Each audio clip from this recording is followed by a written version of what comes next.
საღამომშვიდობის თქვენ უყურებთ რეალურ სივრცეს, მე ნინო ზაუტაშვილი ვარ. ოქტომბერი ძუძუს კიბოსთან ბრძოლის თვეა. თუმცა თვის დამთავრება, რა თქმა უნდა, სიმწვავეს არ დააკლებს საკითხს, რომელიც მთელ მსოფლიოში და ჩვენს ქვეყანაშიც ერთ-ერთი ყველაზე მწვავე პრობლემაა, როგორც დაავადების თვალსაზრისით, ისე სოციალური კუთხითაც. და ეს მხოლოდ ძუძუს კიბოს არ ეხება.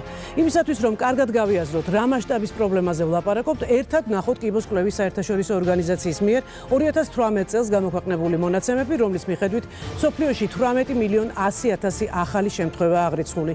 დაავადებათა შემთხვევები კონტინენტების მიხედვით ასე ნაწილდება. ამერიკა 21%, ევროპა 23,4%, აფრიკა 5,8%, ოკეანეთი 1,4%, აზია 48,4%. 43,800,000 ადამიანი ამ მსოფლიოში, რომელთაც დიაგნოზი 5 წლის განმავლობაში დაუდგინდა და მკურნალობს. კიბოთი გარდაცვალების 70% დაბალ ან საშუალო შემოსავლების მქონე ქვეყნებზე მოდის. ამ კვლევის მიხედვით ყველაზე გავრცელებული სიმსივნეების ნუსხა ასეთია: ქალებში ძუძუ, საშვილოსნო სყელი, ნაწლავი, საშვილოსნო, ღვიძლი, ფილტვი, არაჰოჯკინის სინდრომი, საკვერცხე, პანკრეასი, კუჭი, ფარისებრი ჯირკვალი და ლეიკემია. კაცებში ფილტვი, პროსტატა, ნაწლავი, კუჭი, ღვიძლი, შარდისბუშტი, საყლაპავი, არაჰოჯკინი, თირკმელი და ლეიკემია. რაც შეეხება საქართველოს 2018 წლის მონაცემებით 9381 ახალი შემთხვევაა. კიბოს განვითარების რისკი 75 წლამდე ადამიანებში 15,4%-ია, სიკვდილიანობა 6,11%. ასეთი რთული სტატისტიკაა მსოფლიოს მასშტაბით.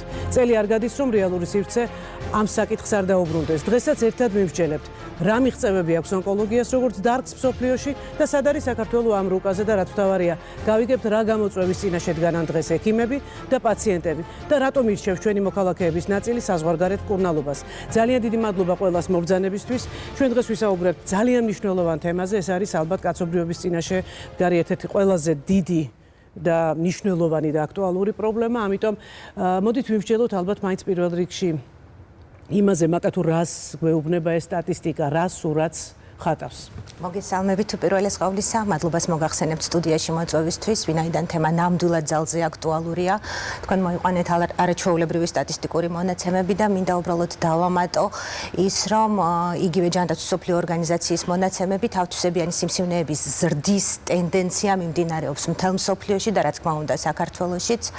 უკანასკნელი 5 წლის განმავლობაში 25%-ით მოიმატა ავტვისებიანი სიმსივნეების ავადობამ და მოსალოდნელია, რომ 2040 წლისთვის კიდევ დღევანდელ დღესთან შედარებით 63%-ით იმატებს ავტვისებიანი სიმსივნეებით ავადობა. არ მინდა რა თქმა უნდა საზოგადოება გარკვეულად შევაშინო, თუმცა ეს რეალობაა, ჩვენ ამ რეალობაში ვცხოვრობთ და ამ რეალობას რა თქმა უნდა თვალი უნდა გავუსწოროთ. თუმცა რა თქმა უნდა ეს არ არის ალბათ უფრო შიში, ეს არის მნიშვნელოვანი ინფორმაცია, რომელიც ყველა ადამიანმა უნდა იცოდეს. იგივე თქვა გლობალური დათბობა, რომელსაც ჩვენ ახლა ვლაპარაკობთ და ვლაპარაკობდით წინა გადაცემაში.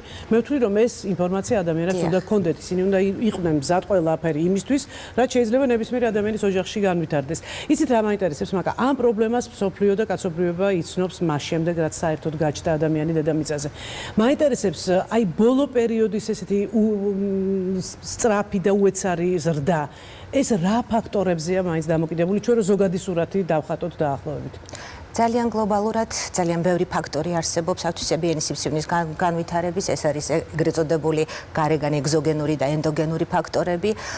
ძალიან მარტივად, რას ვჭამთ, რას ვსვავთ, რა გარემოში ვცხოვრობთ, რა ჰაერით ვსუნთქავთ, როგორია ჩვენი გენეტიკა, როგორია განვითარება ჩვენი ცხოვრების, როგორია ჩვენი ცხოვრების წესი. ძალიან ბევრი მარტივი წესია, რომელიც ვიცით, რომ უნდა ვიცავდეთ, მაგრამ არ ვიცავთ. ყველაფერი ეს მოქმედებს ადამიანის ჯანმრთელობაზე, არა მარტო ონკოლოგიის თვალსაზრისით, არამედ სხვა დაავადებებით გამოწვევი მიზეზები არის ერთიანი, თუმცა რა თქმა უნდა არ არსებობს ერთი კონკრეტული მიზეზი, რომელიც იწვევს ავტვისებიან სიმსივნეს. ბევრი დაავადება, ბევრი გამომწვევი მიზეზი და ამიტომ აი ამას ძალიან კომპლექსური მიდგომა შემდეგ გადაცემაში კიდევ უფრო გავშალოთ ეს თემა. ხალბატონ ნანა, მაინც არის თუ არა რაიმე სპეციალური, ასე ვთქვათ, ან ნაციონალური და სპეციფიკური მიზეზები, ვთქვათ, ჩვენ საქართველოს შემთხვევაში, რა არის უფრო გამოხატული, ვთქვათ, ამ ტიპის დაავადების მიმართ, აი ყველაზე ესეთი მგრძნობიარე ფაქტორები და ყველაზე მეტად რას უნდა ერიდებოდნენ ადამიანები. თუ რა თქმა უნდა შესაძლებელია ეს. ნაციონალურ ფაქტორებს ვერ გამოვყოფ, მაგრამ მე გავაგრძელებ ქალბატონ მაკას საუბარს იმის შესახებ რისკის ფაქტორების შესახებ. ცხადია, სხვადასხვა ლოკალიზაციის კიბოა და სხვადასხვა ლოკალიზაციის კიბოს სხვადასხვა ონკოლოგიურ დაავადებას სხვადასხვა გამომწვევი ფაქტორი ყავს, მაგრამ ჩვენ არ უნდა დაგვავიწყდეს, რომ ონკოლოგიურ დაავადებათა მატების ძირითადი მამოძრავებელი ძალა გახლავთ ადამიანთა პოპულაციის რაოდენობის ზრდა სოფლიოში და პოპულაციის დაბერება. ნუ გაგვიკვირდება, რომ სიხშირე დაავადობა ონკოლოგიური დაავადებების მაღალია სწორედ მაღალგანვითარებულ ქვეყნებში. იმიტომ რომ იქ მოსალოდნელი სიცოცხლის ხანგრძლივობა გაიზარდა. ასაკოვნებში იმუნიტეტი კლებულობს და აქედან გამომდინარე ონკოლოგიური დაავადებებით მატების რისკი მატულობს. ამიტომ ეს უჯრედის მუტაციასთან დაკავშირებული და ამიტომ ეს არის დაკავშირებული იმ განვითარებულ ქვეყნებში სულაც არ არის დაკავშირებული რისკის ფაქტორების აქტივობის ზრდასთან, არამედ უპირველეს ყოვლისა სწორედ დაკავშირებულია მოსალოდნელი სიცოცხლის ხანგრძლივობის ზრდასთან. და მეორე მამოძრავებელი ძალა ეს გახლავთ პოპულაციის რაოდენობა იზრდება, ცხადია იზრდება ონკოლოგიური დაავადებებით ავადობა. ნაციონალური ფაქტორები განსაკუთრებული ჩვენთან გამოყოფილი არაფერი არ არის, ერთადერთი როგორც მოგეხსენებათ უკანასკნელი წლების განმავლობაში მატულობს ფარისებრი ჯირკვლის კიბოთი ავადობა, განსხვავებით წინა წლებთან შედარებით და მატება აღინიშნება სხვა ქვეყნის პოპულაციაში, ისეც მხოლოდ საქართველოს არ შეეხება, თუმცა ჩვენთან რამდენადმე მაღალია მატება და ამას დაკავშირებთ ამას რამესთან კონკრეტულად? არა, კონკრეტულ რისკის ფაქტორებთან ეს არ არის ჯერჯერობით დაკავშირებული, შესაძლოა იყოს ადრეული გამოვლენის მიზეზი და სხვა რეპროდუქციული და გარემო ფაქტორები, რომლებიც ჯერჯერობით მსოფლიოში არ არის შესწავლილი, სწავლობენ და მათი კომბინაციის შედეგად ჩვენ ვღებულობთ მატებას და მატება განსაკუთრებით შეეხება ქალთა პოპულაციას და ახალგაზრდა ასაკს. სწორედ აქედან ვასკვნით, რომ ის შეეხება მის განვითარებაში გარკვეულ როლს აუცილებლად ასრულებს რეპროდუქციული ფაქტორები. ჩვენ აუცილებლად გადმოვალთ შემდეგ უკვე კიბოს რეესთან დაკავშირებულ თემებზე და ასევე ძალიან მნიშვნელოვანია სტრატეგია, რომელზეც მუშაობდა ყოველთვის ჩვენი წინა გადაცემის დროს იყო ვლაპარაკობდით ამაზე, რომ უნდა შემუშავებული იყოს სტრატეგია. ანუ მე აუცილებლად მინდა კითხოთ ასეთი რამ. კვლევი ამ პრობლემასთან, ამ დაავადებასთან ვთქვათ, აი როგორ გითხრათ, სულ ფიქრობ, როცა ებრძვის ადამიანი ამ დაავადებას, ერთ-ერთი ყველაზე ისეთი მნიშვნელოვანი ეტაპი ამ ბრძოლაში არის მაინც პრევენცია და გაცილებით უფრო შემამცირებელი იმ ფაქტორების, რომელიც მოყვება შემდეგ ამ დაავადებას. რა უნდა იცოდეს საზოგადოებამ იმისთვის, რომ შეამციროს რისკი თავად დაავადების და შეამციროს სიმძიმე დაავადების და სიკვდილიანობაც მათ შორის? ზოგადად მიჩნეული არის, რომ პრევენცია მუშაობს საკმაოდ. რა თქმა უნდა, ყველა შემთხვევაში ჩვენ არ შეგვიძლია დავიცვათ პაციენტი პოპულაცია იმისგან, რომ განვითარდეს ავტისებიანი სიმსივნე, თუმცა პრევენცია ისეთი ღონისძიებები, როგორიც არის ფიზიკური აქტივობა, თქვათ, კვების ჯანსაღი კვება, აქტიური სპორტით დაკავება, ბევრი რამე, აი ელემენტარული ძალიან ისეთი მომენტი არის, როდესაც დიდი ხნის განმავლობაში იყო პრობლემა, რომ სიგარეტის, თამბაქოს აკრძალვა დახურულ შენობებში, ხო? თამბაქო ყველამ ვიცით, რომ არის გამოწვევი მიზეზი, არა მარტო ფილტვის კიბოსი, არამედ სხვადასხვა ონკოლოგიური სხვა პათოლოგიების და აი ამ პრევენციული ღონისძიებებით ჩვენ შეგვიძლია რომ ავირიდოთ ძალიან ბევრი დაავადება. რა თქმა უნდა, ეს გასათვალისწინებები და ამის პოპულარიზაცია უნდა მოხდეს ჩვენს ქვეყანაში. ეს არის ერთ-ერთი, ასე ვთქვათ, ძალიან რთულ ჯაჭვში ერთ-ერთი მნიშვნელოვანი რგოლი. სხვა შორის სკრინინგის თემა, რომელზეც არაერთხელ ცალკე გადაცემაც ჰქონია, ჩვენ სულ საუბრობთ ხოლმე. ქალბატონო, აი რამდენად არის სკრინინგის თემა ამ წუთაში ჩვენ შეგვიძლია ვთქვათ, რომ საქართველოში არის მოწესრიგებული. არსებობს რამდენიმე სიმსივნის წინასწარი სკრინინგის პროგრამა. რამდენად აქტიურია მოსახლეობა სკრინინგის პროცესი აი ამ მომსახურებების მიღებაში? პრევენციის ორი ძირითადი მიმართულება, რასაც ონკოლოგიური დაავადებების შემთხვევაში ვიყენებთ, ის არის, რაზეც ბატონი ივანე საუბრობდა, ეს არის პირველადი პრევენცია და მეორადი პრევენცია, ანუ სკრინინგი. პირველადი პრევენციის დროს ხდება მოსახლეობის ინფორმირება ცხოვრების ჯანსაღი წესის შესახებ, თუმცა ონკოლოგიური დაავადებების პრევენციის დროს შესაძლებელია ეს პირველადი პროფილაქტიკა იმდენად ეფექტური არ იყოს, როგორც სხვა გულსიძახთა სისტემის დაავადებების დროს, რადგან ძალიან ბევრი ლოკალიზაცია დაკავშირებულია რეპროდუქციულ რისკის ფაქტორებთან და ისეთ ფაქტორებთან, რომელთა მართვა შეუძლებელია. მაგრამ მაინც ცნობილია ლიტერატურაში, რომ 30-40% ონკოლოგიური დაავადებებისა შესაძლებელია თავიდან იყოს აცილებული სწორედ ცხოვრების ჯანსაღი წესით, სადაც ის რისკ ფაქტორები, რაც უკვე იყო ჩამოთვლილი ჯანსაღი კვება, ცხოვრების ჯანსაღი წესი, ფიზიკური აქტივობა და ასე შემდეგ მნიშვნელოვანია. ეხლა რაც შეეხება სკრინინგს, ეს არის დაავადებათა ადრეული გამოვლენა, ონკოლოგიურ დაავადებათა პრევენციის მეორე მნიშვნელოვანი მიმართულება, როდესაც შესაძლებელია დაავადების მართვა და მისი სიცოცხლის გახანგრძლივება, მაგრამ სკრინინგი ძალიან ხშირად ხელს უწყობს არა მარტო ონკოლოგიური დაავადების ადრეულ ეტაპზე გამოვლენას, არამედ კიბოსწინარე დაავადებების გამოვლენას, რის საშუალებითაც ჩვენ აგრეთვე შეგვიძლია ონკოლოგიური დაავადება ავიცილოთ თავიდან, ისევე როგორც პირველადი პროფილაქტიკის გზით. სკრინინგი, რომლებიც საქართველოში მიმდინარეობს, ეს გახლავთ ძუძუ, საშუალოსნოს ყელის, კოლორექტული კიბოს სკრინინგი და პროსტატის კიბოს მართვა. დაიწყო სკრინინგი მოგეხსენებათ 2008 წლიდან თბილისის პოპულაციიდან მუნიციპალიტეტის ინიციატივით, 2010 წელს დაიწყო ეს ძუძუს და საშუალოსნოს ყელის კიბოს სკრინინგი, 2010 წელს მას დაემატა კოლორექტული კიბოს სკრინინგი და პროსტატის სკრინინგი, ხოლო 2011 წელს უკვე მიღებული გამოცდილებიდან ის გაფართოვდა, მთავრობამ გადაწყვიტა მთელი ქვეყნის მასშტაბით დაენერგა სკრინინგი, მაგრამ 4 ლოკალიზაციის, მაგრამ მოგვიანებით უცხოელი ექსპერტების ჩართულობით, გარკვეული მოდიფიკაცია განიცადა პროსტატის კიბოს სკრინინგმა და ჩვენ ამჟამად გვაქვს მისი მართვა და არა სკრინინგი. ერთი რამ მაინტერესებს. აი ამ ყოველთვის დანერგვასთან ერთად, რამდენად იყო ინფორმაცია ხელმისაწვდომი მოსახლეობისთვის და გნებავ სავალდებულოც კი, იმიტომ რომ მაგალითად ჩვენს ერთ-ერთ გადაცემაში ერთმა არაჩვეულებრივმა ექიმმა, მენეჯერმა, უფრო სწორედ სამედიცინო მენეჯერმა, ქალბატონმა ეკასანიკიძემ თქვა ერთი ძალიან საინტერესო რამ, რომ მაგალითად შეიძლება ევროპის რომელიმე ქვეყანაში სკრინინგი თუ არა აქვს ადამიანს სავალდებულო გავლილი, მას არც დაუფინანსდეს შემდეგ თქვათ დაავადების მკურნალობის ხარჯები. აი, რამდენად შეიძლება ეს გახდეს სავალდებულო ადამიანისთვის, თუნდაც იმიტომ რომ ავიცილოთ თავიდან, თუ ადამიანს თვითონ არ ესმის რა პრობლემასთან აქვს საქმე, რაღაცნაირად მოხდეს ამის სავალდებულოდ გახდომა, რომ აი თქვა წელიწადში ერთხელ გქნებათ 6 თვეში ერთხელ. მესმის თქვენ რასაც საუბრობთ, მაგრამ ეს ადამიანის უფლებებზე ზემოქმედება და შორს ვარს იმისგან, რომ აი მსგავსი ქმედებები და ღონისძიებები პაციენტის მიმართ გატარდეს. შესაძლოა იძულების წესი ჩვენ როგორღაც უნდა მოვახერხოთ, რომ პაციენტები მივიდნენ, პაციენტი კი არა, ადამიანები დიახ, პოპულაცია მივიდეს სკრინინგამდე და უნდა ინფორმაციის მიწოდება უზრუნველყოთ ისე, რომ მან ეს გადაწყვეტილება მიიღოს.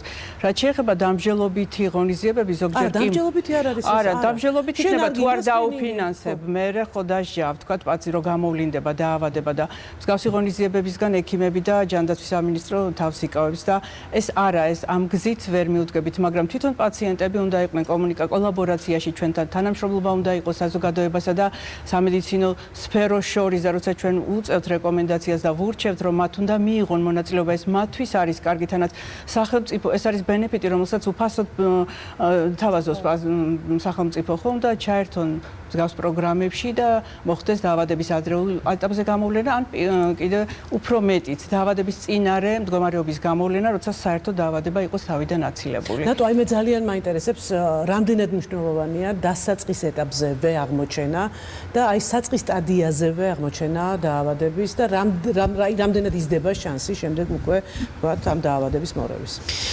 დიახ, არის ისეთი ლოკალიზაციის დაავადებები, რომელსაც თუ ჩვენ საწყის სტადიაზე აღმოვაჩენთ, მკურნალობა არის გაცილებით მარტივი, გაცილებით ჩდება იაფი და შედეგობრივად, რა თქმა უნდა, არის მიმართული იმისკენ, რომ მაღალ პროცენტში პაციენტი არის გამოჯანმრთელებული. ამიტომ ძალიან დიდი მნიშვნელობა აქვს, რომ ყველა ადამიანები იყვნენ ინფორმირებულები და რაღაცნაირად ალბათ აგრესიული ინფორმირება უნდა წავიდეს მათ მიმართ, რომ ჩაერთონ სკრინინგში, იმიტომ რომ ხშირ შემთხვევაში პაციენტები ყვებიან, რომ აი რო შევამჩნიე, მერე წავედი და მერე ჩავიტარე სკრინინგული გამოკვლევა. ესე არ უნდა იყოს, სანამ შეამჩნევენ, ანუ უნდა იცოდნენ რა ასაკიდან ეკუთვნით სკრინინგი და სანამ შეამჩნევენ, ზუსტად მანამდე უნდა მიმართონ. მაშინ ჩვენ შეგვიძლია, რომ აი ესეთი ფრაზა რაც არის, რომ ავტოსებიანი დაავადება არ არის განაჩენი და შეგვიძლია დავამარცხოთ, ეს იქნება რეალური. ანუ არსებობს რაღაც კონკრეტული ასაკი, საიდანაც უკვე უნდა ადამიანმა როგორც წესი აქციოს სკრინინგის. კი, მაგალითად სარძევი ჯირკვალი 40 წლიდან, გინეკოლოგიური დაავადებები 25, ანუ ყველა სფეროს აქვს თავისი ასაკი და თუ ჩვენ იმ ასაკიდან დავიწყებთ სკრინინგულ კვლევებზე სიარულს და შემდგომ უკვე როგორც დაგვიბარებენ ისე წელიწადში ერთხელ 6 თვეში ერთხელ, ანუ კვლევის შედეგების მიხედვით, ამას თუ რეალურად მივყვებით, ჩვენ შეგვიძლია რომ დაავადება აღმოვაჩინოთ ადრეულ სტადიაზე, ის დაავადებები, რომელიც სკრინინგის ქვეშ არის და უკვე მივიყვანოთ განკურნებამდე. მე ახლა პაციენტებს ერთი წუთით ხო. მიზნობრივი პოპულაცია თითოეული ლოკალიზაციის კიბოსთვის კიდევ ერთხელ რომ გავიმეოროთ მოსახლეობისთვის, საქართველოში ეს გახლავთ ძუძუს კიბოს შემთხვევაში 40-70 წელი 2 წელიწადში ერთხელ სკრინინგული კვლევა, საშუალოსნოს ყელის კიბოს შემთხვევაში 25-60 წელი მიზნობრივი პოპულაცია 3 წელიწადში ერთხელ და კოლორექტული კიბო ყოველ 2 წელიწადში ერთხელ კვლევა 50-70 წლის ასაკის მოსახლეობისთვის აი ასე ორივე სქესი. მე ახლა პაციენტებს მინდა ვკითხო, თქვენ გქონდათ გავლილი სკრინინგი? ქონდა გავლილი სკრინინგი 2016 წელს გავიკეთე პირველად სკრინინგი დას გავყევი უბრალოდ. მაშინ ყველაფერი მწყობში იყო. უბრალოდ ფარისები ჯირკვალი მქონდა, ცოტა ოდნავ მომატებული და ეს ჩავთვალეთ და ექიმაც ივარაუდა, რომ აი გაციებული ვიყავი ძალიან და შესაძლებელი იყო ამის ბრალიყო. თუმცა დაბარებული ვიყავი შემდეგ მომდევნო კვლევაზე არ წავსულ. სანამ არ აღმოვაჩინე როგორ აღმოაჩინე? სანამ არ აღმოვაჩინე იღლიაში კვანძი, მანამ არ მივსულვარ. იღლიაში აღმოვაჩინე კვანძი და ოღონდ მაშინვე გავექანე და მაშინვე ჩავიტარე სკრინინგი. მე იმედი მაქვს, რომ ყველაფერი იქნება კარგად. თქვენ შემთხვევაში როგორ მოხდა? ჩემ შემთხვევაში მოხდა ასე, რომ მე გავიარე სკრინინგი და არანაირი სიმპტომატიკა არ მქონდა და სკრინინგის დროს აღმოვაჩინეთ კვანძი სარდლავე ჯირკვალში და შემდგომ უკვე მიმართა ექიმს სამკურნალოდ.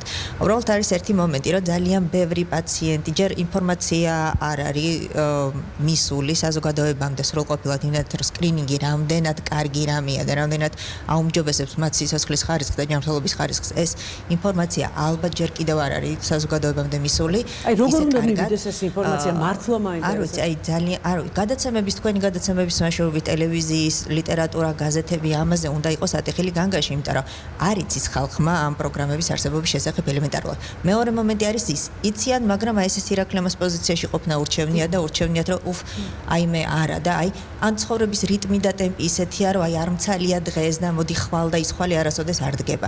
ან არის ესეთი მომენტი, რომ აი რაც გინდა მჭირდეს, მაინც თუ კიბო მექნება, მაინც მოკვდები და რა აზრი აქვს იმ სკრინინგის გავლას და დაავადების აღმოჩენას და ესეც უნდა მივიტანოთ ალბათ საზოგადოებამდე, რომ სიმსივნე არ არის განაჩენი, სიმსივნე დამარცხებადია, მორჩენადია, ასე რომ არ უნდა შეეშინდეთ მათ მივიდე და ჩაიტარონ სკრინინგული გამოკვლევები ის რაც მათ შესაძლებლობას მისცემს რომ თავისი ცხოვრება გაუმჯობესო, გაილამაზონ ელემენტარულად, სიცოცხლის ხალისი მეტი გქონდეთ, იმიტომ რომ იციან რომ ჯანმრთელები არიან, ან თუ არ არიან ჯანმრთელები, იცოდნენ რომ მათ შეუძლიათ ამის დამარცხება და შეუძლიათ იყვნენ ჯანმრთელები.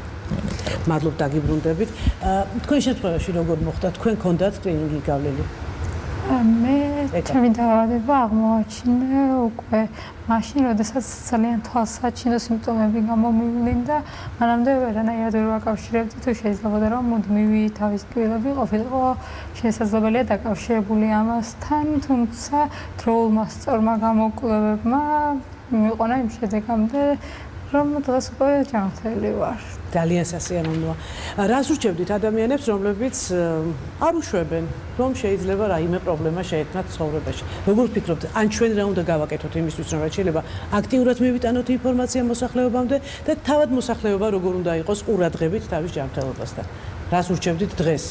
აი მე პირადად ჩემმა დაავადებამ დამაკავშირა ბერი ანდრიას ფონდთან, ვარ დღეს მისი შვილობილი, ჩართული ვარ აქტუალურად, იმიტომ რომ ჩემთვის პირველი პრობლემა რაც იყო, ინფორმირებულობა არ მქონდა ამ საკითხთან დაკავშირებით, ირგვლივ ყველგან აწყო იმითი რომ ეს იყო განაჩენი და ჩემ დასაბედნიეროდ აღმოჩნდი ამ ფონდში, რომელმაც მითხრა, რომ იცი რა, ჩვენ გვყავს გამოჯანმრთელებული პაციენტები და პირველი იყო ეს, რომ იცი რა, ჩვენ საქართველოში რო გაიგეთ ისეთი პაციენტები ყავს გამოჯანმრთელებული და ჩემთვის ეს იყო ძალიან იმედის მომცემი, მივენდე იმ ადამიანებს, მივყევი იმ გზას და როგორც გითხარით, ყველაფერი შედეგიანი აღმოჩნდა ჩემთან.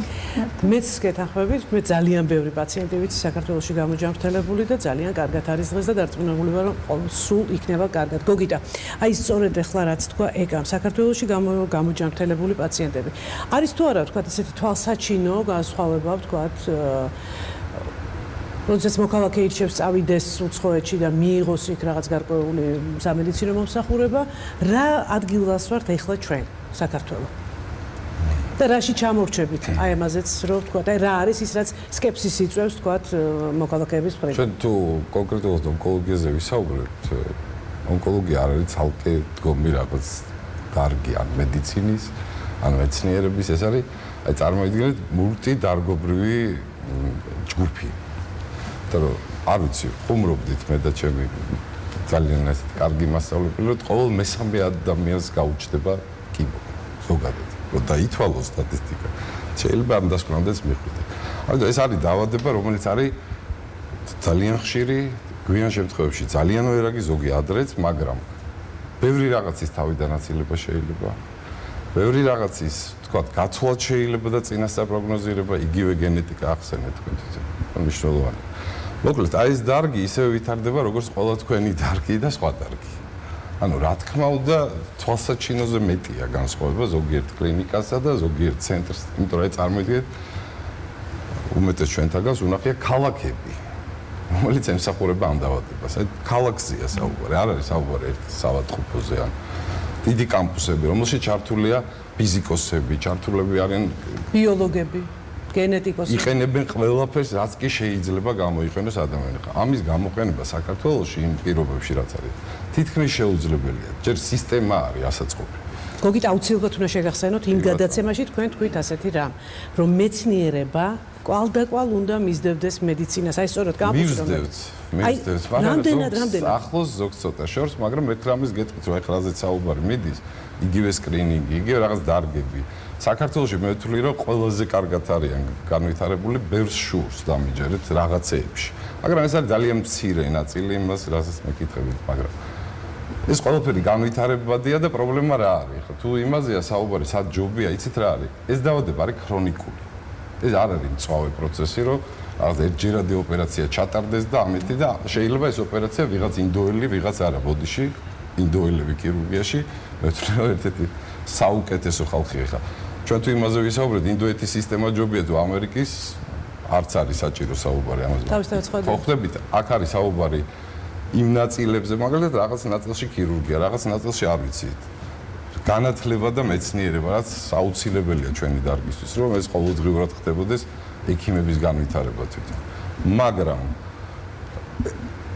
მეცნიერებაში დაწევა არ ნიშნავს იმას, რომ პრობლემა მოგვარდეს. დამიჯერეთ, ეს საუბრებია მნიშვნელოვანია, როგორ განვავითაროთ, ვთქვათ, ონკოლოგიაში პრევენცია უფრო მეტად, როგორ შევქმნათ გენეტიკური ბაზები ქალებისთვის. ჩვენ ამასთან ერთად ქონდა ძალიან საინტერესო ინგლისის მანჩესტერის უნივერსიტეტმა შეგვპირდა, რომ პირველ 100 პაციენტზე ჩაატარებენ დუდუს კიბოს გენეტიკურ ანალიზს და ეხლა მიდის საუბარი, როგორ შეიძლება ჩვენი საოცარი ლაბორატორია ლუგარის, რომელიც აი მართლა ძალიან მაგრა გაკეთებულია და ვერ ვიყენებთ. არ ვიყენებთ, იმიტომ რომ ჩვენ არ ვიყენებთ ისეთი მიზნებით, რომელიც აბსოლუტურად მასშტაბები არ ვიცი რა დონეზე არის გამოყენებული, მაგრამ მე წმონდით რომ მანჩესტერის უნივერსიტეტი გაუგდა ისეთი ხდებით იციან ეს ყველაფერი, უბრალოდ ეს ყველაფერი ერთად შეიძლება საქართველოსშივე მოხდეს. ანუ აქ არის სტუმარი, რომელიც ჩამოვიდა, ინგლისელები, რომლებიც აი წარმოვიდგინეთ პლასტიკური ქირურგიის პრეზიდენტი ინგლისის აკეთებდა აქ საქართველოში ოპერაციებს.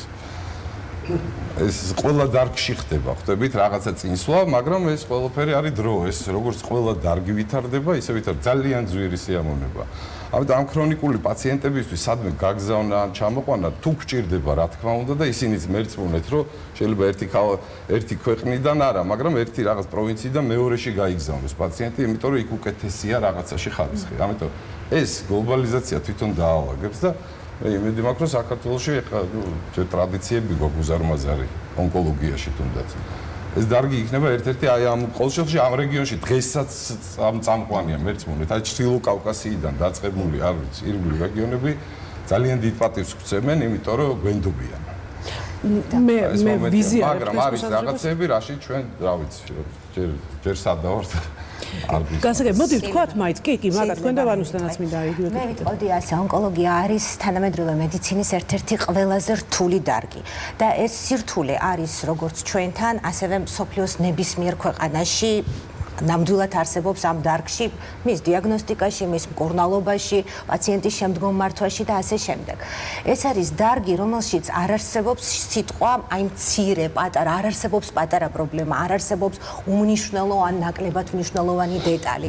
ეს არის დარგი, რომელშიც აი ყველაფერი, აი თითოეული წამი არის ხანდახან გადამწყვეტი. შესაბამისად, ონკოლოგიური პაციენტის მართვა უნდა ხდებოდეს ძალიან სწორი მიდგომით და ძალიან ბევრ დეტალს აქვს აქ მნიშვნელობა. მნიშვნელობა. და ონკოლოგიური პაციენტის მართვაში აქვს ასევე მნიშვნელობა იმას, რომ არ დაუშვა არანაირი შეცდომა, იმიტომ რომ ეს შეცდომა შეიძლება უპატიებელი იქნეს ონკოლოგიური პაციენტი, ეს არ არის შეცდომა, შეიძლება სიცოცხლის ფასად დაუჯდეს ადამიანს. იქნება ეს დიაგნოსტიკის ხარვეზი, მაგალითად. იქნება ეს პაციენტის მკურნალობის გადაწყვეტილების მიღების პროცესი. ამას წვეთს ერთპიროვნულად ერთი ექიმი, თუ მაგალითად ექიმთა მთელი გუნდი, რომელიც ჩართულია იმ გადაწყვეტილების მიღებაში, თუ რა გზით უნდა წავიდეს ეს პაციენტი.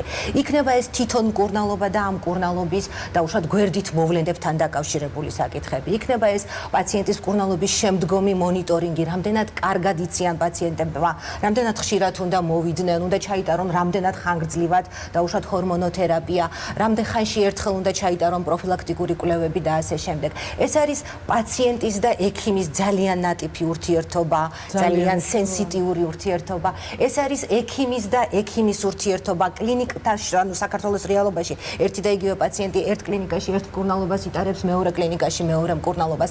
ძალიან ბევრი, მათ შორის მტკივნეული საკითხია, რაც აუცილებელ გადაჭრას საჭიროებს, მაგრამ აი ყველაფრის თავი და არსი არის განათლება. ანუ ერთადერთი ქვაკუთხედი და ერთადერთი ყველაზე მნიშვნელოვანი ეს არის განათლება. ეს არის ექიმის განათლება პირველ რიგში, ეს არის პაციენტის ცნობიერება და ეს არის ზოგადად საზოგადოების განათლება და ცნობიერება აი ამ პრობლემის ირგვლივ რამდენად გაცნობიერებული აქვს ყველა შესაბამისი საკითხი. ხა მე შემიძლია ჩემი კლინიკის მაგალითით ვთქვა და უშუალოდ აკადემიკოს პრეზიდენტ თოდუას სამედიცინო ცენტრის სახელით არ ჩამომართვათ, მაგრამ აი ბედნიერი და ამაყი ვარ, რომ დღეს ონკოლოგიაში მოვიდა ახალგაზრდა ექიმების აბსოლუტურად სხვა თაობა, აბსოლუტურად სხვა ცოდნით, აბსოლუტურად სხვა ენთუზიაზმით, აბსოლუტურად სხვა პასუხისმგებლობით. ესენი არიან ადამიანები, რომლებსაც სულ სხვა განათლება აქვს მიღებული, ძალიან მაღალი განათლება, ძალიან კარგად იციან საერთაშორისო სტანდარტი და ცდილობენ, რომ ეს საერთაშორისო სტანდარტი დაამკვიდრონ ჩვენს ქვეყანაში. არ არის გამოსავალი ხალხო მერწმუნეთ, რომ ანუ ერთი ადამიანი დააფინანსოს სახელმწიფომ 10 თუ 100 საზღვარგარეთ, ხანდახან ეს საჭიროებაც არსებობს. ეს არ არის გამოსავალი. გამოსავალი არის ის, რომ ჩვენ აქ საქართველოში შევქმნათ შესაბამისი სტანდარტის მედიცინა. აი ამისთვის უნდა გავაკეთოთ ყველაფერი და ჩვენ ამას, ანუ ეს ჩვენ ეს გძალუც და ჩვენ ამას ვაკეთებთ ყოველდღე. კი ბატონო, აი ხლა ბანო მაგალითად მაკა ახსენა პრეზიდენტ თოდუას კლინიკა, ნამდვილად ძალიან მაღალი დონის კლინიკა, თუმცა ძალიან ბევრი კლინიკა გამიგია მე მაგალითად საქართველოში, თბილისში ყოველ შემთხვევაში ხო?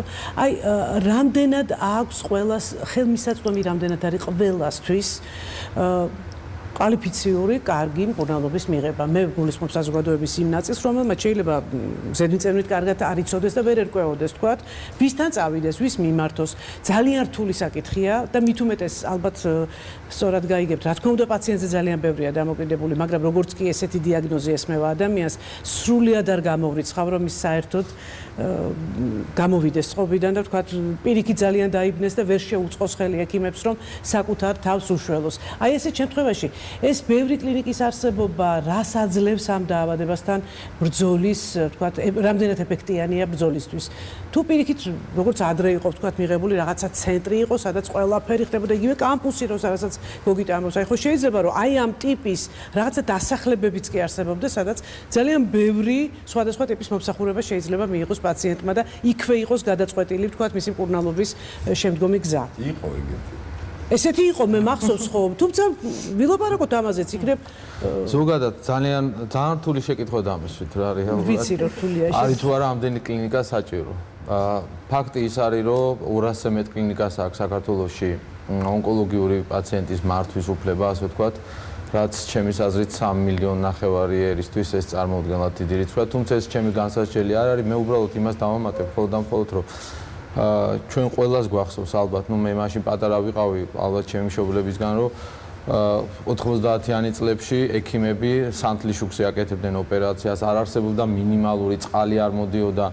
ეს ყველამ გავიარეთ წარმოუდგენლად, აი ალბათ უცხოელ ექიმს რო ვეუბნებით ხოლმე, მათთვის ეს წარმოუდგენელი არის და აი აქედან დაწყებული მოვედით რაღაც დონეზე, როდესაც რაც გოგიდამ თქვა, აბსოლუტურად ვეთანხმები, ძალიან ბევრი ადამიანი, ჩვენი კოლეგა, ვინ ჩამოდის საქართველოში, მართლა აღიარებს იმას, რომ საკმაოდ კარგი და საკმაოდ განსწავლული ბევრი კარგი ექიმი არის საქართველოში, ძალიან კარგად აღჭურვილი კლინიკები არის და ბევრი ისეთი მომენტი არის, რომელიც თქვა შეესაბამება 21 საუკუნეს და ესეც უნდა გავითვალისწინოთ, რომ მოვდივართ იმ ძალიან რთული პერიოდიდან, როდესაც წყალი არ მოდიოდა და შუქი არ იყო, ხო? და აქედან ნელ-ნელა რაღაც დონეზე ვართ. ჩემის აზრით ეს წარმოუდგენელია, რომ ერთი დიდი გავიღვიძოთ ყველამ და აღმოჩნდეთ შვეიცარიაში ან ავსტრიაში, ხო? ეს აგურაგურიდება და თავარი არის ამაში ბევრი რო არ გამიგრძელდეს განათლება. განათლება არის ჩვენი ერთადერთი გადარჩენა და მე ძალიან მინდა რომ ამას მიეხედოს პირველ რიგში რომ მოხდეს ექიმების და იგივე სტუდენტების ვინც ახლა ამთავრებს სამედიცინოს რომ ამ განათლებაში და ამ ხალხზე გაგწევთ ეს აქცენტი, იმიტომ რომ ჩვენი ქვეყნის გადარჩენის არა მარტო მედიცინაში, არამედ ყველაფერში ალბათ არის უპირობო ფავორიტი განათლება. აუცილებლად უნდა დაგეთანხმოთ ამაში, იმიტომ რომ 7 წელია რეალურ სივრცეს ვამზადებთ და მინდა გითხრათ რომ ყველა თემა აბსოლუტურად ყველა თემა, რომელზეც ვისაუბრია და ვიმშელია ამ დარბაზში, მაინც დამთავრებულა ზუსტად აი ამ დასკვნით, რომ მაინც მთავარი ყველაფერში განათლება, გნებავთ ეს იქნება ჰესების თემა, ეს იქნება ვთქვათ გარემოსდაცვის თემა, მედიცინა, თუ რა ვიცი, მილიონი სხვადასხვა თემა ყოფილა, რაც პირველ რიგში ამ საჭიროებას გამოხატავს. მე ახლა მინდა შემოგთავაზოთ Skype ჩართვა ბათუმიდან მინისტრის ჯანმრთელობის დაცვის მინისტრის მოადგილე ქალბატონი თამარ გაბუნია ჩაგვერთვება ახლა. მოგესალმებით ქალბატონო თამარ, იმედია თქვენ უსმენდით გადაცემას. მოგესალმებით, დიდი მადლობა ჩართვისთვის. პირიქით, ძალიან დიდი მადლობა იმისთვის, რომ გამონახეთ დრო და ჩაერთეთ ჩვენთან გადაცემაში. დღეს ჩვენ საუბრობთ ონკოლოგიაზე. თქვენ როგორც ამ პოლიტიკის გამსაზღვრელი სამინისტროს წარმომადგენელი, როგორ ფიქრობთ, რა არის ამ დარგის ყველაზე დიდი პრობლემა დღეს? რა თქმა უნდა, თავისთავად სფერო ძალიან მნიშვნელოვანია, რადგან დღეს ჩვენთან ჯანდაცვის ტვირთი უპირატესად განპირობებულია არაგადამდები დაავადებები და მათ შორის სიმსივნური დაავადებებით, როგორც გლობალურად, ასევე ჩვენთან ძალიან დიდი ყურადღება, რა თქმა უნდა, ამას ეთმობა. საკითხები, რომელიც დღეს კოლეგებმა აღნიშნეს, მათ შორის ადრეული გამოვლენა, სკრინინგი, ქცევითი სტიმულების გამოყენება, ასევე ტექნოლოგიური გადაწყვეტა უწყვეტობა სისტემაში და ის, რომ განათლება მნიშვნელოვანია სამედიცინო პერსონალის ხარისხის უზრუნველყოფისთვის, რა თქმა უნდა, ეს არის ის ყველა ის კრიტიკული ფაქტორი, რომელიც უნდა იყოს ადგილზე, უნდა იყოს თანმიმდევრულად და მწყობრად იმისთვის, რომ კიბოსაწინააღმდეგო სტრატეგია და პროგრამები მივიდეს სასურველ შედეგამდე. ამ შემთხვევაში ჩვენ დღეს მკაფიოდ გვაქვს გამოხატული კვლავაც ის ამბავი, რომ სკრინინგის პროგრამებში მოცვა არის იმაზე დაბალი, ვიდრე ამის რესურსი პროგრამაში არსებობს. ასევე გაძლიერება საჭიროებს და გაუმჯობესებას ტექნოლოგიები, რომელიც ჩვენ გვაქვს სხვადასხვა სკრინინგის ცენტრებშიც, ასევე სამკურნალო დაწესებულებებში და რაც ძალიან მნიშვნელოვანია, აქ არის უწყვეტობა სისტემაში, რადგან მხოლოდ ერთჯერადი სკრინინგი არ არის ის ღონისძიება, რომელიც ჩვენ მიგვიყვანს სასურველ შედეგამდე. აქ არის განმეორებითი, ასევე მუდმივი მეთვალყურეობის თემაც, რაც ძალიან ძნელად მიიღწევა პირველადი ჯანდაცვის გააქტიურების გარეშე. ხა ჩემი აზრით, ზოგადად ისევე როგორც კიბოს, ასევე ნებისმიერი სხვა არაგადამდები დაავადების დაძლევაში ჩვენთვის კრიტიკული მნიშვნელობა აქვს პირველადი ჯანდაცვის სისტემის მეტ ჩართულობას, როგორც მოსახლეობის განათლების, ასევე სწორი ქცევის ფორმირების და ორგანიზებული სკრინინგის უზრუნველყოფის და ასევე მინდა გამოვყო ადრეული დიაგნოსტიკის პროგრამების გაუმჯობესებაში. ჩვენ ამჟამად მუშაობთ ჯანმრთელობის მსოფლიო ორგანიზაციის ექსპერტებთან და ერთ-ერთი რეკომენდაცია, რომელიც მკაფიოდ არის გამოხატული, ეს არის ორგანიზებული სკრინინგის პროგრამებთან ერთად ადრეული დიაგნოსტიკის პროგრამების გაუმჯობესებაც, რადგან რამდენად არის ჩართული რეგიონები, მაპატიეთ ქალბატონ თამარ, თან კითხვებსაც დაგისვამთ. რამდენად არის მოცული რეგიონები, აი მაგალითად საქართველოს ისეთი რეგიონები, რომელთაც ხელმისაწვდომობა, თქვათ, მკურნალობასთან ძალიან შეზღუდული აქვს. ეს ფაქტია, მათთვის ეს ძალიან რთული პრობლემაა. იცით რა არის ახლა მკურნალობასთან ხელმისაწვდომობის თვალსაზრისით, აქ ტექნოლოგიურად ერთნაირი შესაძლებლობის გაჩენა ყველა წერტილში ქვეყანაში რთული იქნება. ჩვენ 3.7 მილიონიან ქვეყანას რამოდენიმე კარგი ცენტრი, რომელიც მეტად ცენტრალიზებული იქნება ხარისხის შენარჩუნებისთვის ყოფნის. აქ მეტად მნიშვნელოვანია სკრინინგის შესაძლებლობების გაფართოება, რაზედაც მუშაობა მუდმივად მიმდინარეობს. აი მაგალითისთვის გეტყვით, მომავალ კვირას იგეგმება უკვე ზუგდიდში წლებში სკრინინგის ახალი ცენტრის გახსნა, რაშიც დაგვეხმარა ჩეხეთის მთავრობა და ეს კიდევ ერთი წინ გადადგმული ნაბიჯია იმისთვის, რომ სკრინინგის შესაძლებლობები ახლოს მივიტანოთ მოსახლეობასთან, თუმცა საბოლოო გადაწყვეტისთვის ისევ მინდა ხაზი გავუსვა პირველადი ჯანდაცვის ექიმების დონეზე სკრინინგის პროგრამების ინტეგრირებას, რისთვისაც ჩვენ კიდევ დაგვჭირდება ბევრი მუშაობა, მე ვფიქრობ, სადღაც ალბათ საუბრობთ 3-5 წლიან პერსპექტივაზე, ვიდრე უკვე მოხდება ამ ტიპის ინტერვენციების განხორციელების შესაძლებლობა პირველად ჯანდაცვაში. მანამდე გვაქვს მეტად ცენტრალიზებული ადგილები, სადაც სკრინინგი ხორციელდება და შეიძლება ესეც იყოს ერთ-ერთი ფაქტორი იმისი, რომ მოცვა არ არის მაღალი ჯერჯერობით და ჩვენ გვიწევს ბევრი მუშაობა მოსახლეობასთან იმისთვის, რომ მოვიზიტოთ პროგრამაში. ქალბატონ თამარ, აუცილებლად უნდა დაგისვათ კიდევ ერთი შეკითხვა, რომელიც მე მაგალითად სულ მაწუხებს. როგორც ექიმებმა უკვე თქვეს, კიბოსთან ბრძოლა ეს არის პროცესი, რომელიც თქვათ არც ოპერაციით თავდება მხოლოდ და არც თქვათ სკრინინგით. შემდეგ იწყება ძალიან ხანგრძლივი ბრძოლა დაავადებასთან, რომელიც არის უზრუნველსაყოფი წამლებით, მუდმივი, თქვათ ქიმიოთერაპიის კურსით, ან იქ დასხივება, ძალიან ბევრი ტიპის მომსახურება ესაჭიროება ადამიანს, რომელსაც თქვა ეს პრობლემა აქვს.